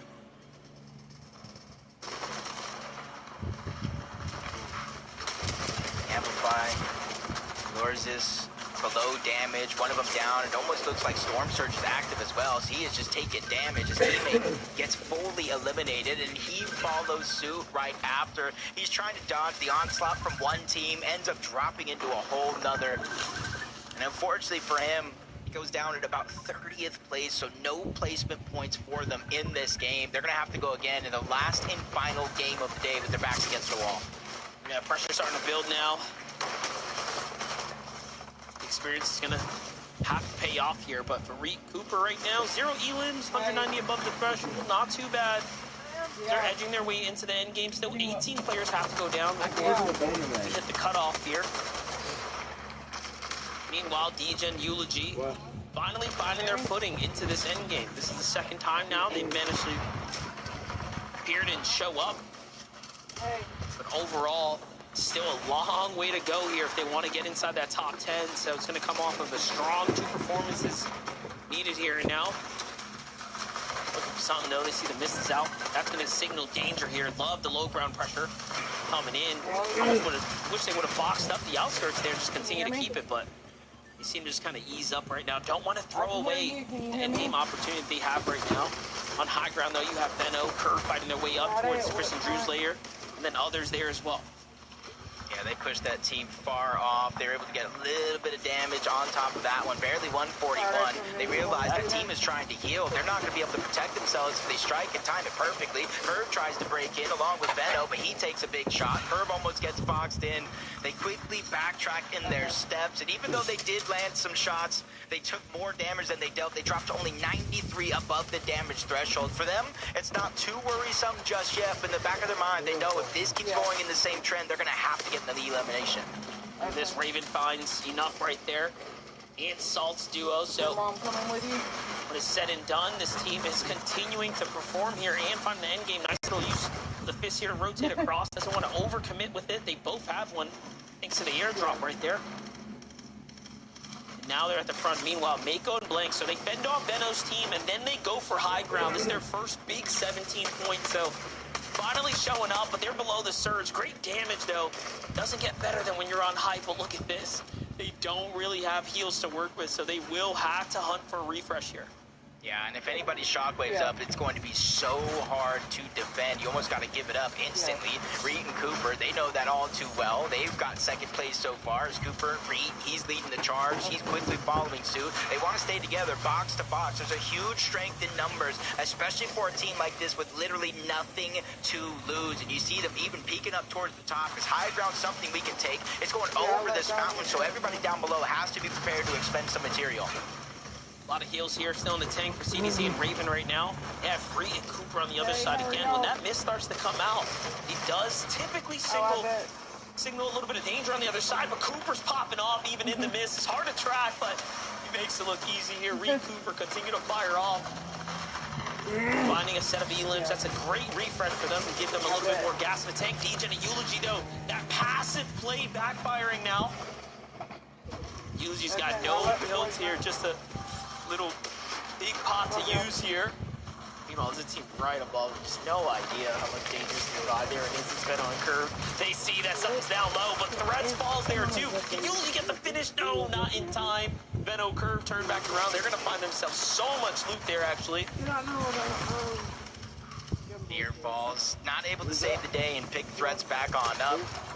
But Disaster strikes again. Yeah, Curve is now down. Benno's there with him. You almost think revive could have been possible, but Zone is already creeping up on him. So Benno, once again, left by himself in a solo situation, peering around, trying to figure out what that right play is going to be, realizing there's so many duos all around. It might could just sit and heal, but they're trying to break into the box, putting pressure, forcing him up one layer, back down below. He's getting attacked and approached from all angles, but he's figuring out the answers instantly. Benno's just too clean with it. I'm over here just admiring the rotate right now. That was some exceptional layer changing there, but even with the Chug Jug here, he doesn't want to risk too much, so he's going to go on and play the zone. Again, this is all about positioning and placing points now. He's got a lot here in the Chug Jug, so just go ahead and read the situation. Finds 20 in the mix there. Even though he wasn't fully reloaded, still finds a full finish. The Siphon's going to keep him in the game, too. There goes a pistol swap out. Hopefully it's got some ammo in it. And this is just starting to come online. Venno earning so much impactful points here. And there's still one more there. He might be able to find it. Meanwhile, Neko loses 20, but it's all good. There's Venno back into the mix, and another knock there. My gosh. It's a bird, it's a play. No, it's Venno flying high through the sky. And if that knock comes in, the Siphon will work. He can get back up to 200 effective shield and HP if that does come to fruition, but he's still battling for space. The zone turning the corner. He's trying to beat it to the other side, but he's almost out of builds. 200 plus points, and he does it again. Taking names and crossing them off his list one at a time. He's one of two solos left. Mako and Blanks from Frigid Fortress have a chance to win this game and qualify to finals, but they still have to go through Venno, who is on a terror here in this endgame. Another 1v2. He's hoping his job is not done just yet, but Mako dropping down. Hopefully it isn't too soon, because now Venno has another shot. What are we witnessing here right before our very eyes? But he is out of builds, and the momentum run comes to an end. Mako and Blanks have finally done it, but that was scary. Jacob, I'm like, another pro's gonna do it. He's gonna go crazy. He's got the mats. The high ground team started to run out.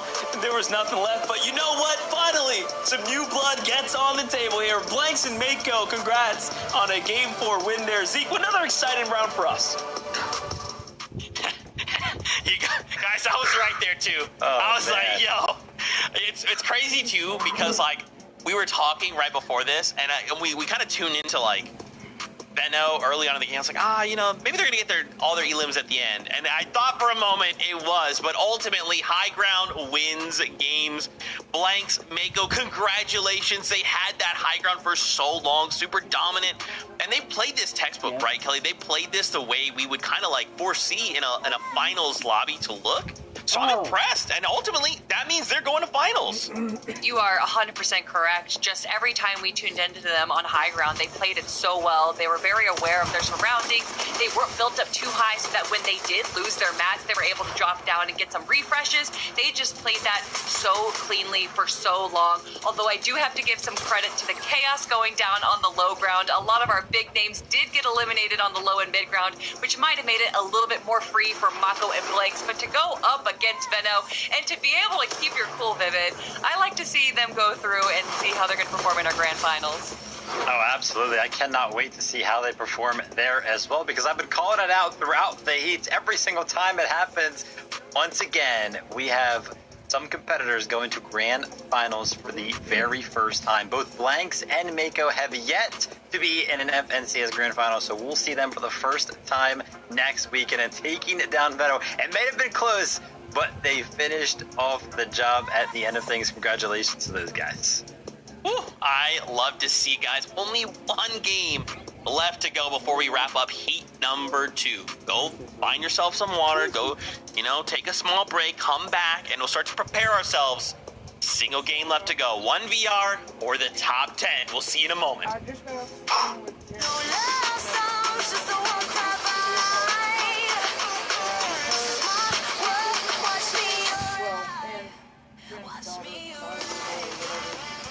Anyway, they're gonna be here Friday, and then go home. I think Saturday morning.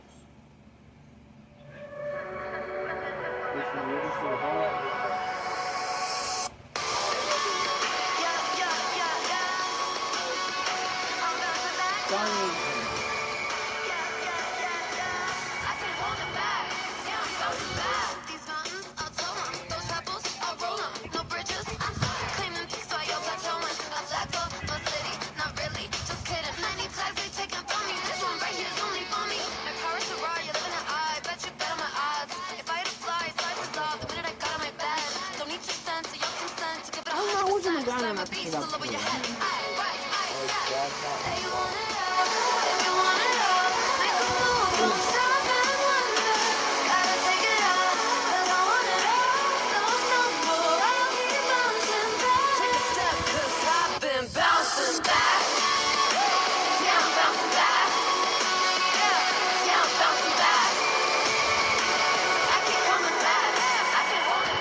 Crank up back too fast. Oh, just like that. I see a dub in my future stash. Oh, I know a place you can go. The doghouse outside my master's abode. It's lovely, it's cushy, and sometimes it's cold. And watch me get this gold.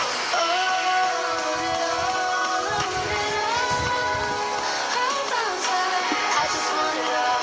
I just want it all.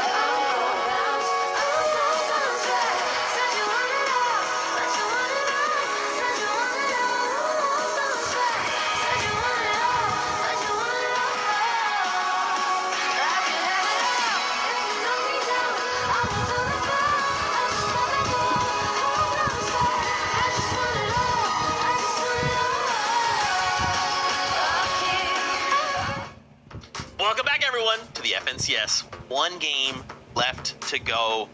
We had some crazy moments in that last game, so of course we had to highlight that. Benno going on a tear. Oh my gosh. For a moment there, we all held our breath because we believed, could it happen? Could we get a third solo clutch back to back to back? It would have been crazy. But I feel really good about the duo right now. They qualified, right? We can go ahead and say, at 239 points, they are going through the finals. I guess it's a question, Kelly, do you think it's VR in the last game? Maybe. I mean, it's definitely possible, especially after watching what Benno was able to do as a solo player. But honestly, sick. I don't think much needs to happen, much needs to change for this duo. They're already going into this so confidently. For me, though, we watched a moment where Reet and Cooper were fighting on the low ground, and there was just so many eliminated bodies, and it was Benno that was able to capitalize it, waited just a second while everyone was rushing to collect all the loot, and then that's when he was able to capitalize, get the elimination and the loot as well. But just that last moment of evidence, 1v2, that held him back. Yeah, I mean, even hits the initial shot onto Mako right there, and he gets the right-hand peek behind this wooden wall right there. If he hits just that one shot onto blanks, we would have been calling this as a win, but he went on such a tear right there, and I was watching Veno in that solo clutch moment, and I was thinking, man, it's kind of looking like prime Veno right now, right? And he's been doing a lot of, like, you know, talking on socials, everything like that, alongside, like, Levin, and I feel like the confidence just seeping out of Veno, and the fact that it's kind of being backed up in the game right now, man, we're looking at a very, very scary competitor going into Grands, and they're looking good. Okay, guys, let's do it. Let's take a look. Remember, we want a victory on this last game if we're outside of the top 10. If we're inside of the top 10, we want to hold strong, hold those positions. Let's take a look and kind of see how things are going. A single game left to go to decide heat number 2, or we're taking it to the LCQ. You can see right there, top 10. 10th place is not the top 10. As we flip on over, it's actually the top 15. Okay, that's essentially the top 10 because those first 4 places and that 5th will have 1,000 points. They're going on through. Right now, Kelly, 139 points is the cutoff. If everything stops right there, that's our number. But obviously, one game left to go. This number will go up. Yesterday, we only saw it go by like 20 points, right? Yeah. It wasn't crazy, but we still have one game left to go. The job's not done. Well, you say 20 points, but look what 20 points could do for 18th place right there. There's still plenty of opportunity for anyone from 20th to 16th place to be able to get just one good clutch game, jump up. And I mean, hey, even just look at Blanks and Mako. They were, what, at 44th place last game? It's just, if you have the right strategy, if things just kind of line up for you and you're able to get a clutch game, it doesn't matter if you're 50th or if you're 5th, you can still make your way into the grand finals, Vivid. Yeah, absolutely. I feel like our top 20 is still pretty close. Let's go ahead and check out the next page and see if we actually see any sort of a big fall off here in the points. You can see, you know, creeping around 90 up there, and yeah, there it is. 51 points, around 50 points for some of our teams down there. I don't know, a 100-point game will be very, very hard, but like we've already talked about multiple times, it's very possible in this format to just go ahead and clutch up, win the last game, and it doesn't matter how your first 4 games went. So still a possibility for all of our teams, and you know, I gotta say, I gotta go ahead and call this out. Obviously, we're kind of talking about the qualification possibilities right now for some of our teams, but I saw this and I gotta go ahead and give it a shout. Veno, as an individual right now, has 21 eliminations. That is more eliminations than every other duo has throughout this heat right now. So, yeah, the guy's playing absolutely crazy. Hopefully, Curve and Veno go down early for some of those teams that are looking for that win, because I don't know how you're going to stop this duo. I mean, I'm just saying they're going to be some tough competition. If you want to win a game, you don't want Veno running around right now. I mean, we just saw what he did to that end game, right? Like, in that situation, you dive out in the storm and you're like, hey, it's fine. Everything's chill here, right? Then Veno's like, of course, my third meal, more mats, more materials. Like, it's crazy. But yeah, I mean, that's a good point, right? There's so many good players right now that are holding spots in that top 10, right? Even look at, like, Reed, right? Like, Reed and Cooper are doing super well. It makes me question, I guess, Kelly, with this last game, if one of those top 10 get a VR, you know, you got to hope if you're outside the top 10, you've gotten those difference of points, and you can't even, you're guessing, right? I like how I put my finger up and you immediately thought that I wanted to talk about Reed and Cooper, which is almost always the case. But I actually want to give a special shout out right now to CDZ and Raven. I wish I could have watched more of this duo right here. They've been playing really well. Oh, but okay, Reed and Cooper, we did say their name twice. Let's take a look at Vivid. Still want to, you know, find Reed and Cooper that win. You know, they were looking good up on the higher ground. It seemed like they were consistently finding it. Game number 4 looks like they actually opted to go ahead and drop down and try something a little different. Low on the eliminations, low on the mats as a result. But yeah, they're currently sitting 3rd place on the consistent leaderboard, just behind CDZ and Raven, who are playing out of their minds and looking for their first time in FNCS Grands as well. Ooh, so many new faces. Oh my gosh. Okay, this is it. The final game of heat number 2. Fortnite fam, lock in. Casters, take it away. It's sad to hear that in its own. It's the last game of today. Luckily for us, we get to come back tomorrow with 5 more games, but this is where everybody is put to the test. It is a minimal point gap between the actual bubble spot and the players below. Yep, that's right, and it's going to be very close. And you only just need a relatively okay game at this point. That's how close it is down there. And if you're up at the top, I mean, you know, don't loosen up too soon. We've seen some people have to hold their breath in order to remain inside that top 10 consistently. But we'll see, because anything can happen. Here's the last game of the evening.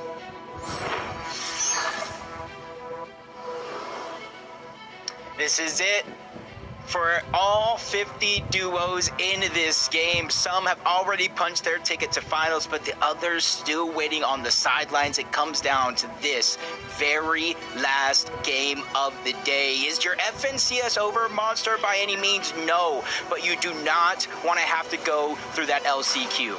Yeah, notable names: Chris Drew, T. Naves, Threats, Veer, Jace, Jargu, right? These are all teams that we've seen time and time again, that we have, you know, watched perform relatively well over the last year, 2 years. However, they are having a bit of a hard time in this heat right now, and it is all on the line here if they want to play for finals and not have to show up for a Tuesday LCQ.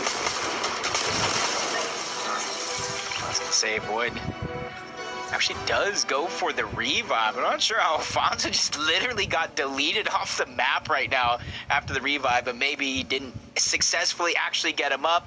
He got cleaned up, but at least he's there to get the revives and get back into the game. Threats and Veer, uncontested, Riptides, and they actually get the extra loot this game around, so they actually get a chance at the Mythic. Once they collect the little stakes that are around the map, you can pick it up and reduce the time there. You get the extra gold, the extra chance at the rare chest, and you can see Zone is already far away. So for Threats and Veer, even though they need the bare minimum to get in through consistency, this is one of those games you can look at and say, hey, they got a good chance to win as well.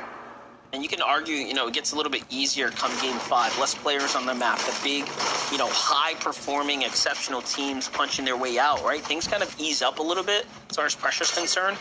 And then you look at Veno. He's kind of like the outlier, right? He is playing just, you know, absurdly well right now. He's definitely a danger, so I wouldn't go anywhere near the Boulevard, to be honest.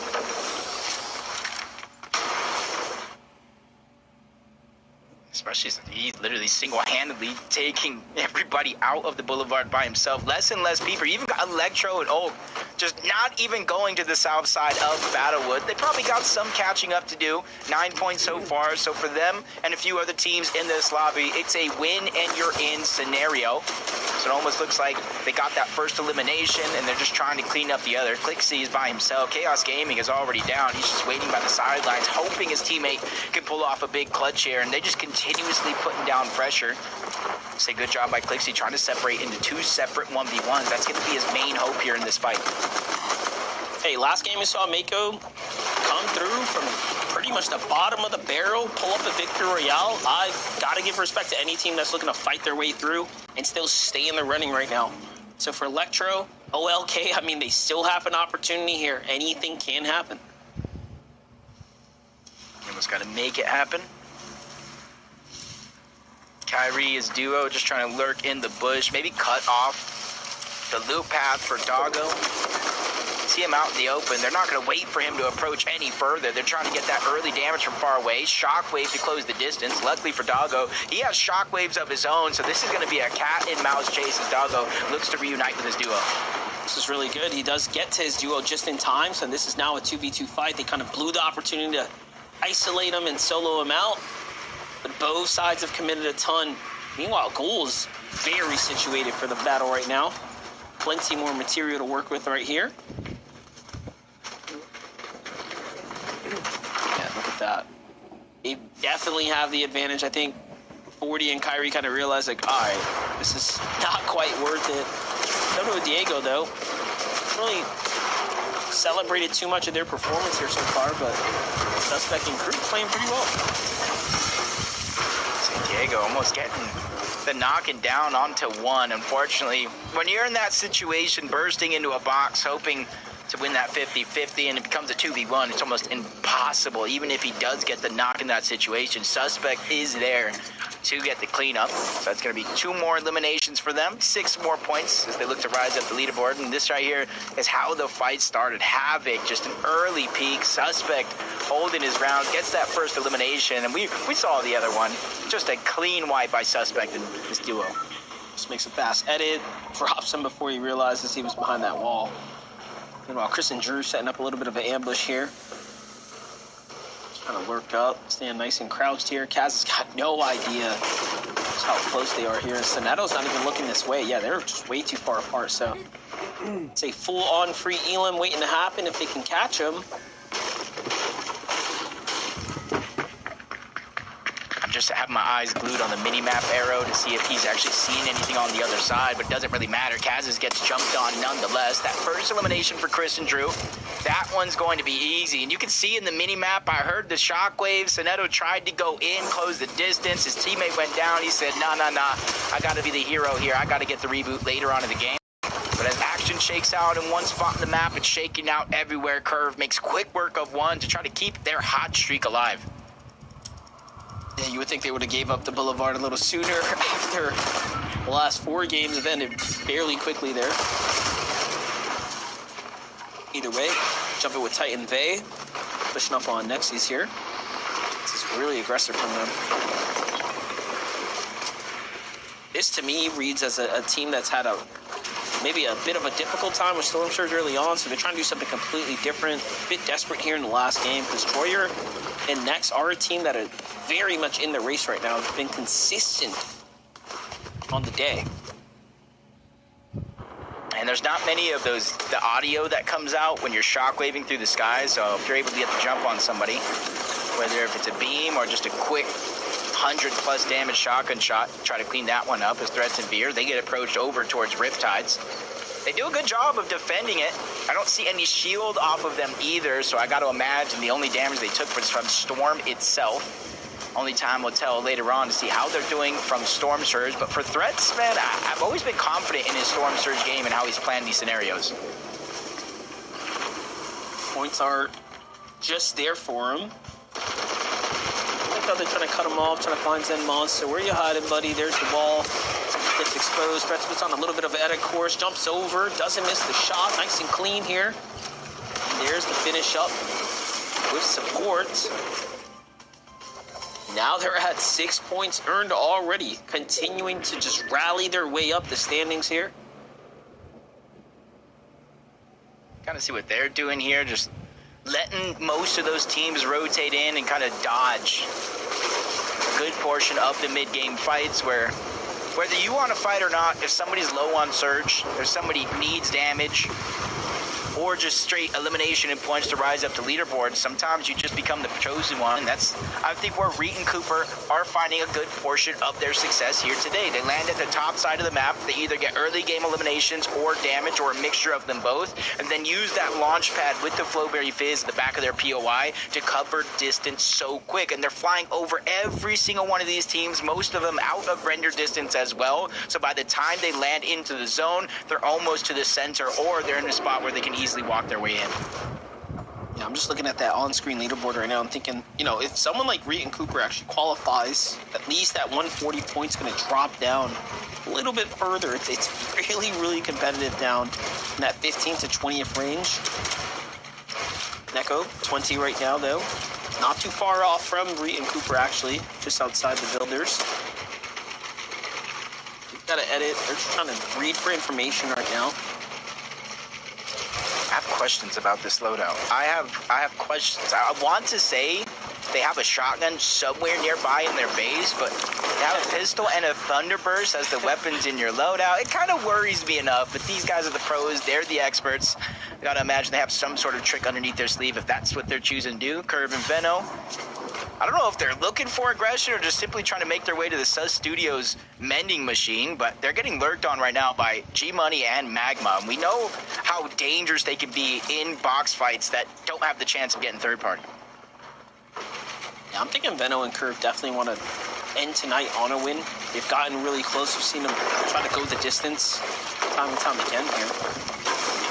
They're already max material, so even with 2 Elims right now, they're hunting. Meanwhile, Threats and Veer, though, walk themselves into a little bit of danger.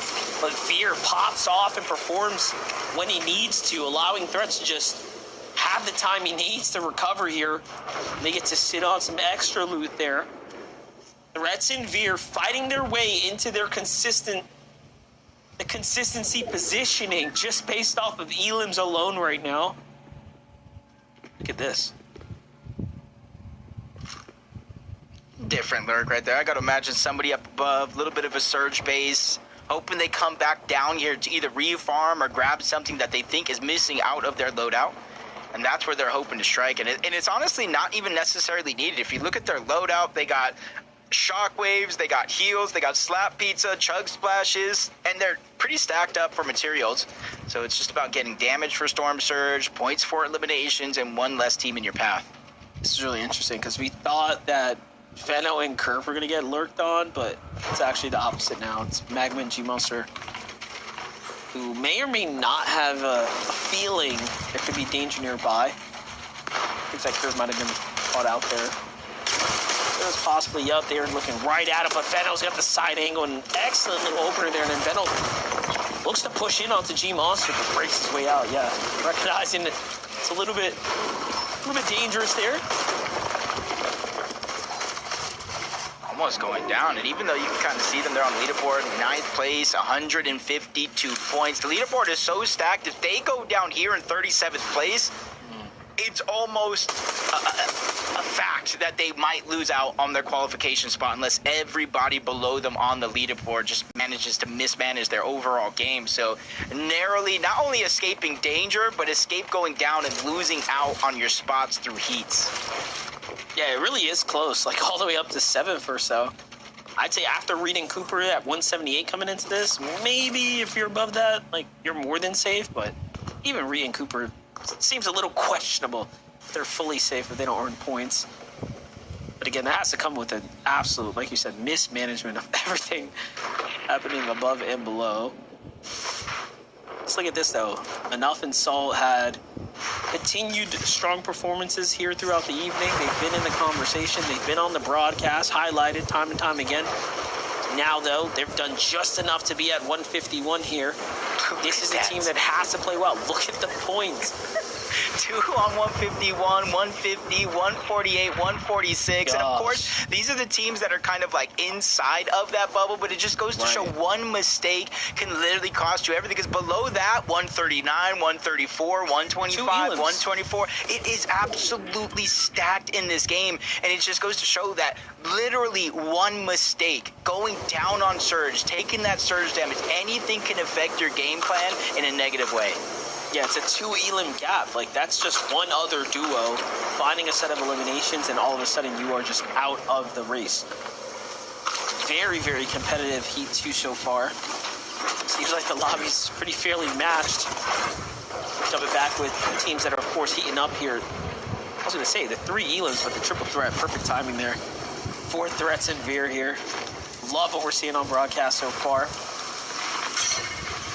All right, they're making the rotate here, Jacob. I mean, what's your take on it? Seems like they're probably going for a little vending machine right now. Going to get their situation set up and then probably on their way to new zone. Yeah, even though we haven't really seen it because they've been in multiple fights, it seems like they're trying to dodge the mid-game, dodge the fight, stay in the storm, do exactly what you said, go to the mending machines, find the med kits so they can dodge what these teams are going through right here and now, stuffed underneath, 214. You take a bad beam here, either one of Jargo and Jace, they're fighting with the Storm Surge threshold. So for Threats and Veer, even though they've taken fights, it's a blessing instead of a curse for what they've gone through so far. But for Jace and Jargo, they've been able to survive the shots coming their way. Jace even able to heal up majority of the way, but you could see 187, now 214 above the damage threshold, so you can see what their focal point is before they actually get into the zone. Like how it's working out here, but this is a very just congested north side of the zone. I was trying to find the right words to put together here, but I'm looking at Rhea and Cooper also situated in between there, so pretty dangerous situation to be in. But CDZ loses Raven for a second here and has to dip his way into the storm. No, shots start to come in, and he doesn't have mats. I'm not even sure if Raven had time to drop him there, unfortunately. It's gonna be close. With 180. Yeah, with 180, you have to imagine they're safe. And I'm imagining things right now and hoping that it just doesn't turn into a nightmare. 259 below. They have the big pods. You see, still has some extra pizza slices. Even if he does manage to out-heal this zone right here, it's going to turn on yet again. And even with 0 builds, the odds are certainly stacked against them for this game, but 185, got to imagine they're safe. And the way CDZ has been playing, he's not going to go down without a fight. He's going to try to make a play here. I want to see another Elim from CDZ. If I see another Elim, I'll feel good about it. Start talking about that. Both sides are in a desperate situation here. You got Hawk in the zone underneath. You got CDC playing aggressive here. He knows it. He's thinking to himself, too. 1 Elim. Should be more than comfortable here. All the duos there to back him up. Imagine playing with this much pressure on yourself. Just the finals ahead of you. Your first ever finals waiting for you. You're 185 last game. And for the first time ever in a set lobby, you're below the surge. No extra heals to kind of gain back. That big box coming gone. He's trying to get into the box, but now he just ends up in a lobby straight. You're saying that you were the one that helped Big to get his channel promoted. You still got to give him a huge congratulations with how they performed so far. I don't want to be the one that says they're guaranteed gold and then the game's over and then something happens, but they are so close. I want to feel the confidence for them, but you see their situation. We were here watching Hawk before, 55 below the damage threshold, 70 HP. The good thing for him is he has a decent amount of builds if it comes down to it, but now it's active surge. Good luck. Yeah, it'd be crazy not to think these teams are like making it through with 180 points, but again, it is so close that that cutoff line is going to raise. The estimation was 30 points. That puts us around 170. So this is your However, Discord it server. could be more, give or take, right? This is a game of averages. It could be 40, it could be 50 points. So 180 could be about as much as you need. So we can't count it in just yet. And look at this, Jacob. We still have so much more to go. There's so much more distance. We'll place some points. The OG Honestly, total. not even really being rewarded just yet. Yeah, we're seeing right now, just picture both the screens. So many teams struggling to surge right now. You said it yourself, Chris goes down. Him and Drew are going to have to go through the LCQ. Fool does just enough to get above the damage threshold. He was taking tick after tick of actual storm surge damage. Even Hawk here just barely tried to survive. The common denominator is they are in shambles. No builds, no heals. Almost needing a miracle here. Not only to stay alive, but keep themselves going. There goes step 1. Big shot on Hefe, but he's not able to clean it up. He just has to go to the front side. Now imagine if a team outside the top 10 performs and actually wins this game as well. It's going to really make this even more close for the overall points. Meanwhile, talk about teams that are really close here. Reed, Cooper finding their way all through the highlight reel right now. They're the ones that dismantle Chris, Drew, and others there in those final moments. To talk about fresh teams that need big games. You got Wishy here, Jaeger playing for high ground. You got If you want to. right below them here, breaking out the builds. A lot of pressure coming in here. They only got 80 builds here, Jacob. So this is very desperate for them to try to play for height, almost putting up a front, right? Acting as if they can dominate the lobby, but they really don't have too much. Dash and Cam, another team that was well outside the top 20 here, popping off right now, also playing for high ground. Yep. One team outside. Were you gonna say something? Money Magma 162. They're inside the threshold for now. 500. Make it 600. Were you gonna say something if I left the call? To rotate from point A to point B. Looking at high ground, trying to dodge that focus. Threats and fear on the other side. Still looking for that elimination. It's not necessarily a must for them, but they saw an opportunity and tried to take it. Zone moving further and further away, so they're going to quickly shockwave out. But notice they don't go up. They just simply run with that shockwave to go straight forward and cover distance safely. Threats and Veer also, think about it, they came into this game outside of the top 15 and have just been popping off 4 Elims right now. Dash and Cam, same story for them too. Look, only 109, right? They have a long way to go. Meanwhile, Cooper and Reese starting to absorb a bunch of placement points here. Couple Elims as well. They're already played upset for some. They're going to continue to do that for others here now. Cooper leading the rotate here. Dash Cam just trying to maintain high ground as they rotate across. I'm seeing a bunch of names in the mix here in the mid-ground. Jargu, Jace trying to fight their way up. Still so much more placement points to be desired. Great elimination there. 164 now as they drop another team here. 2 Elims for this one. They didn't grab the mats though, so Jace has got barely anything to work with. This is going to be desperation starting to kick in here. Yeah, to start this game, it was about 146. Hopefully they hold the line. They went down over 160 points. Threats in the same spot, over 160 points. Magma in a similar spot, 175. And this is where every placement matters. Top 19, we're not even touching the placement points, or at least the meat of it just yet. Magma trying to go crazy, using the med bomb to try to hide it, but he falls as well. Another solo, but much different pressure. Reet is trying to ruin the game here. 420, he's going up. Not sure where Neko is at, but he's trying to finish off the elimination, and he does. This is just complete and utter destruction going down. I mean, Reed's definitely secured his way through, and that was just a huge upset of elimination there onto 20 and Neko. I mean, they also hit the 190-point area, so they're looking pretty good, but Dash and Cam, they need this more than anyone else in the lobby right now. 128 points, this is not going to be enough. They need a win here, and now, or a huge set of eliminations, and they've already picked up 4, right? So they're doing what we think is the impossible, a big game and a bunch of placement points to potentially be in the qualification based off of consistency. It is not impossible to see it happen, and you're watching it play out now for Dash and Cam.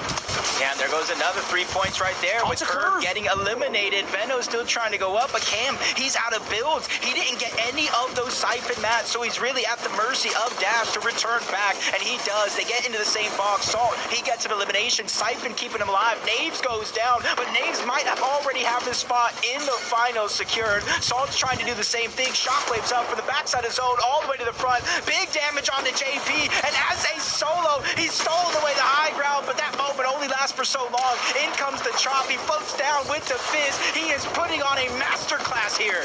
Still having the presence of mind to fight back, hit the tags when it matters. Dash, though, falls there. Another player comes flying up. It's Veno being the thorn in everyone's side, and it looks like it's all solos. And then he finds another one there, too. There's just one team alive on the low ground, but it doesn't matter. It's not going to stop Veno from pressuring in, but another team and a player comes through. It's Electro here taking the 1v1. Finally.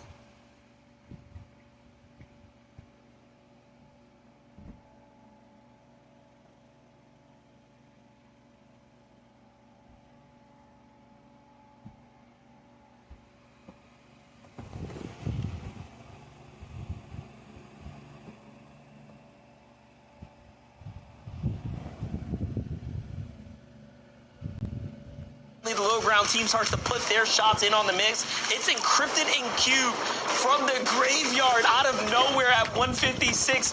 They need this win, but Jacob, they only have a couple of builds. Yeah, this one's going to be tough. They have the strength in numbers. That's the blessing that's going on for him as Veno goes up, gets the elimination on Electro, sends him back to LCQ to play again this week. But Veno in a 1v2 tries to land the first shot. But HQ and Encrypted from 23rd place to start the game, they have just punched their ticket to finals. And that's what we talked about. If you were up in the conversation and you felt early, you did not want a team underneath you to fly all the way up with a victory royale. So Jacob, once again here, the heats are interesting, and we get to conclude. Zeke, bring us home. MDF, Jacob, thank you guys so much. Another fantastic day of casts. Oh my gosh. Veno goes on a tear, and to see another team, again, think about just the circumstance. You're in 23rd place, and you're like, okay, we need to have the game of our lives right now. And then to turn that around and win, big for the duo, massive boost to the confidence, right? And at the very end say like, okay, you know, it was just Veno. We did take him down though. It was him. I mean, it's gotta feel really good. I love that, Vivid. Before that game, you were like, you gotta hope that everyone's like wondering if Veno and Cove are gonna go down early, and that's why you want them to go down early, because even when Veno is solo, he can still ruin your day. But fortunately for H-Cube and Encrypted, they were able to save the 1v2 and get the final victory royale of Heat 2. I mean, I was a little worried right there. I thought Veno was going to steal that one away. I mean, just watching him play right now, he is just moving a little different. Like, he looks so good, but yeah, I mean, paired up against the duo, right? The only remaining duo, H-Cube and Encrypted. And it was a tough endgame to go ahead and remain a duo, because we saw how kind of chaotic that was going, right? All of the overdrive grenades being used, flying up towards, I think Clay probably changed about 17 times during that game right there, everybody was looking to go ahead and get that pop-off moment because they all knew they needed to clutch up into this last game. So crazy stuff for them to be able to stay as a duo and win that game. Oh my gosh, let's relive the winners. We've had 5 incredible games, and man, to think we kind of had like a prediction on the day of how things would go. It wasn't that far off, okay? All right, it wasn't that far, but still cold. It was pretty close. Cold and Rapid coming out in game number 1, just having an amazing game there. First place, 8 elims. Acorn and Cold and Rapid, excuse me. Acorn and Bolts, Muzz and Sphinx, the solo from Sphinx. Oh my gosh, just an amazing set of games. Did this live up to your expectations? 100%. I think a little bit different than what we saw from Heat 1, where it was kind of a lot of newer teams getting the Victory Royale. We had a bit more of a mixed bag. We had some new names, and then, of course, our big veterans coming through as well, Vivid. Yeah, I mean, our veterans definitely showed up and showed out. A lot of highlight reels, right? Some of those moments are going to be thrown in those highlight reels. Some of these pros are going to be posted for sure. But yeah, it was a great day. Heat number 2 was awesome to watch. Very, very exciting and entertaining throughout. You know, we had it all. We had big wins. We had solo clutches. We had floors getting handed out. It was a fantastic day. Just take a look at our star lead reports to see who made it. Look, remember, we now know the winners. We're trying to end in that top 15. Okay, no surprise. Veno, Curve come out as the number 1 seed out of Heat 2. I mean, Veno clutching time and time again. So good. Look how many eliminations they have. It's... I mean, yeah, the eliminations up there, but so are the points. Like, these guys, you might blink and be like, wait a minute, they get a Victory Royale? Because they're almost up there to 1,000. No, just 300 points. But, I mean, just played super, super well. Top of the leaderboard there. No surprise to see Reet and Cooper follow up behind them, 214. You know, they basically won a game today. We saw them do very, very well. But, obviously, the juicy part is coming, Kelly. When we are turning this page, what was the threshold? Who actually clutched up game number 5? 174 points. But my goodness, Zeke, look from 12th to 15th. 2 points separating those 4 teams.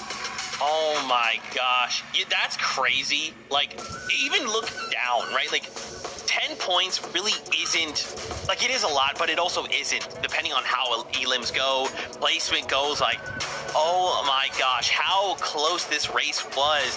And a couple names to really call out here very quickly.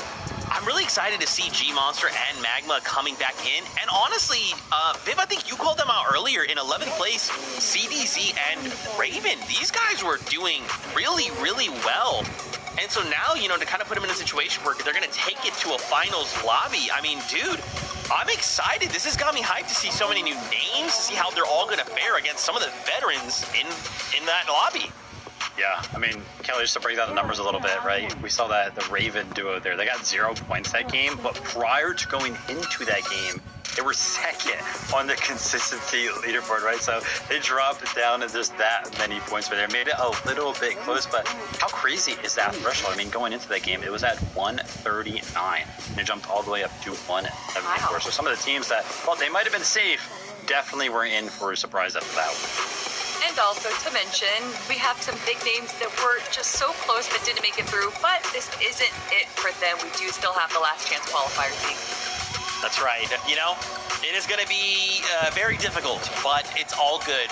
What we have to look forward to right now is tomorrow. Heat number 3. EU will be before us, and we'll come back. Fresh lobby, new duos, new stories, and all of them trying to make it on the bus going to finals, because Dusseldorf is right around the corner. Fortnite fam, thank you so much for hanging out with us. We super appreciate it. We hope you guys have had a fantastic time. Kelly, Vivid, before we start kind of wrapping things up, what do you guys think? How do you enjoy Heat 2?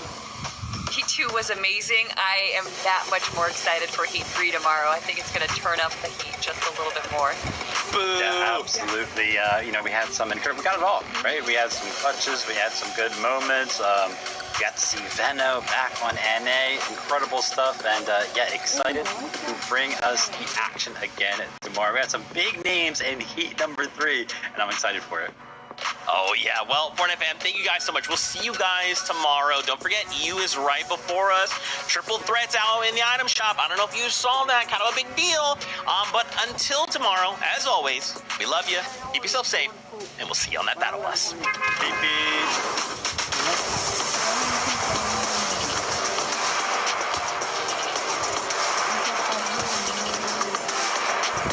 I got 110 left before the match.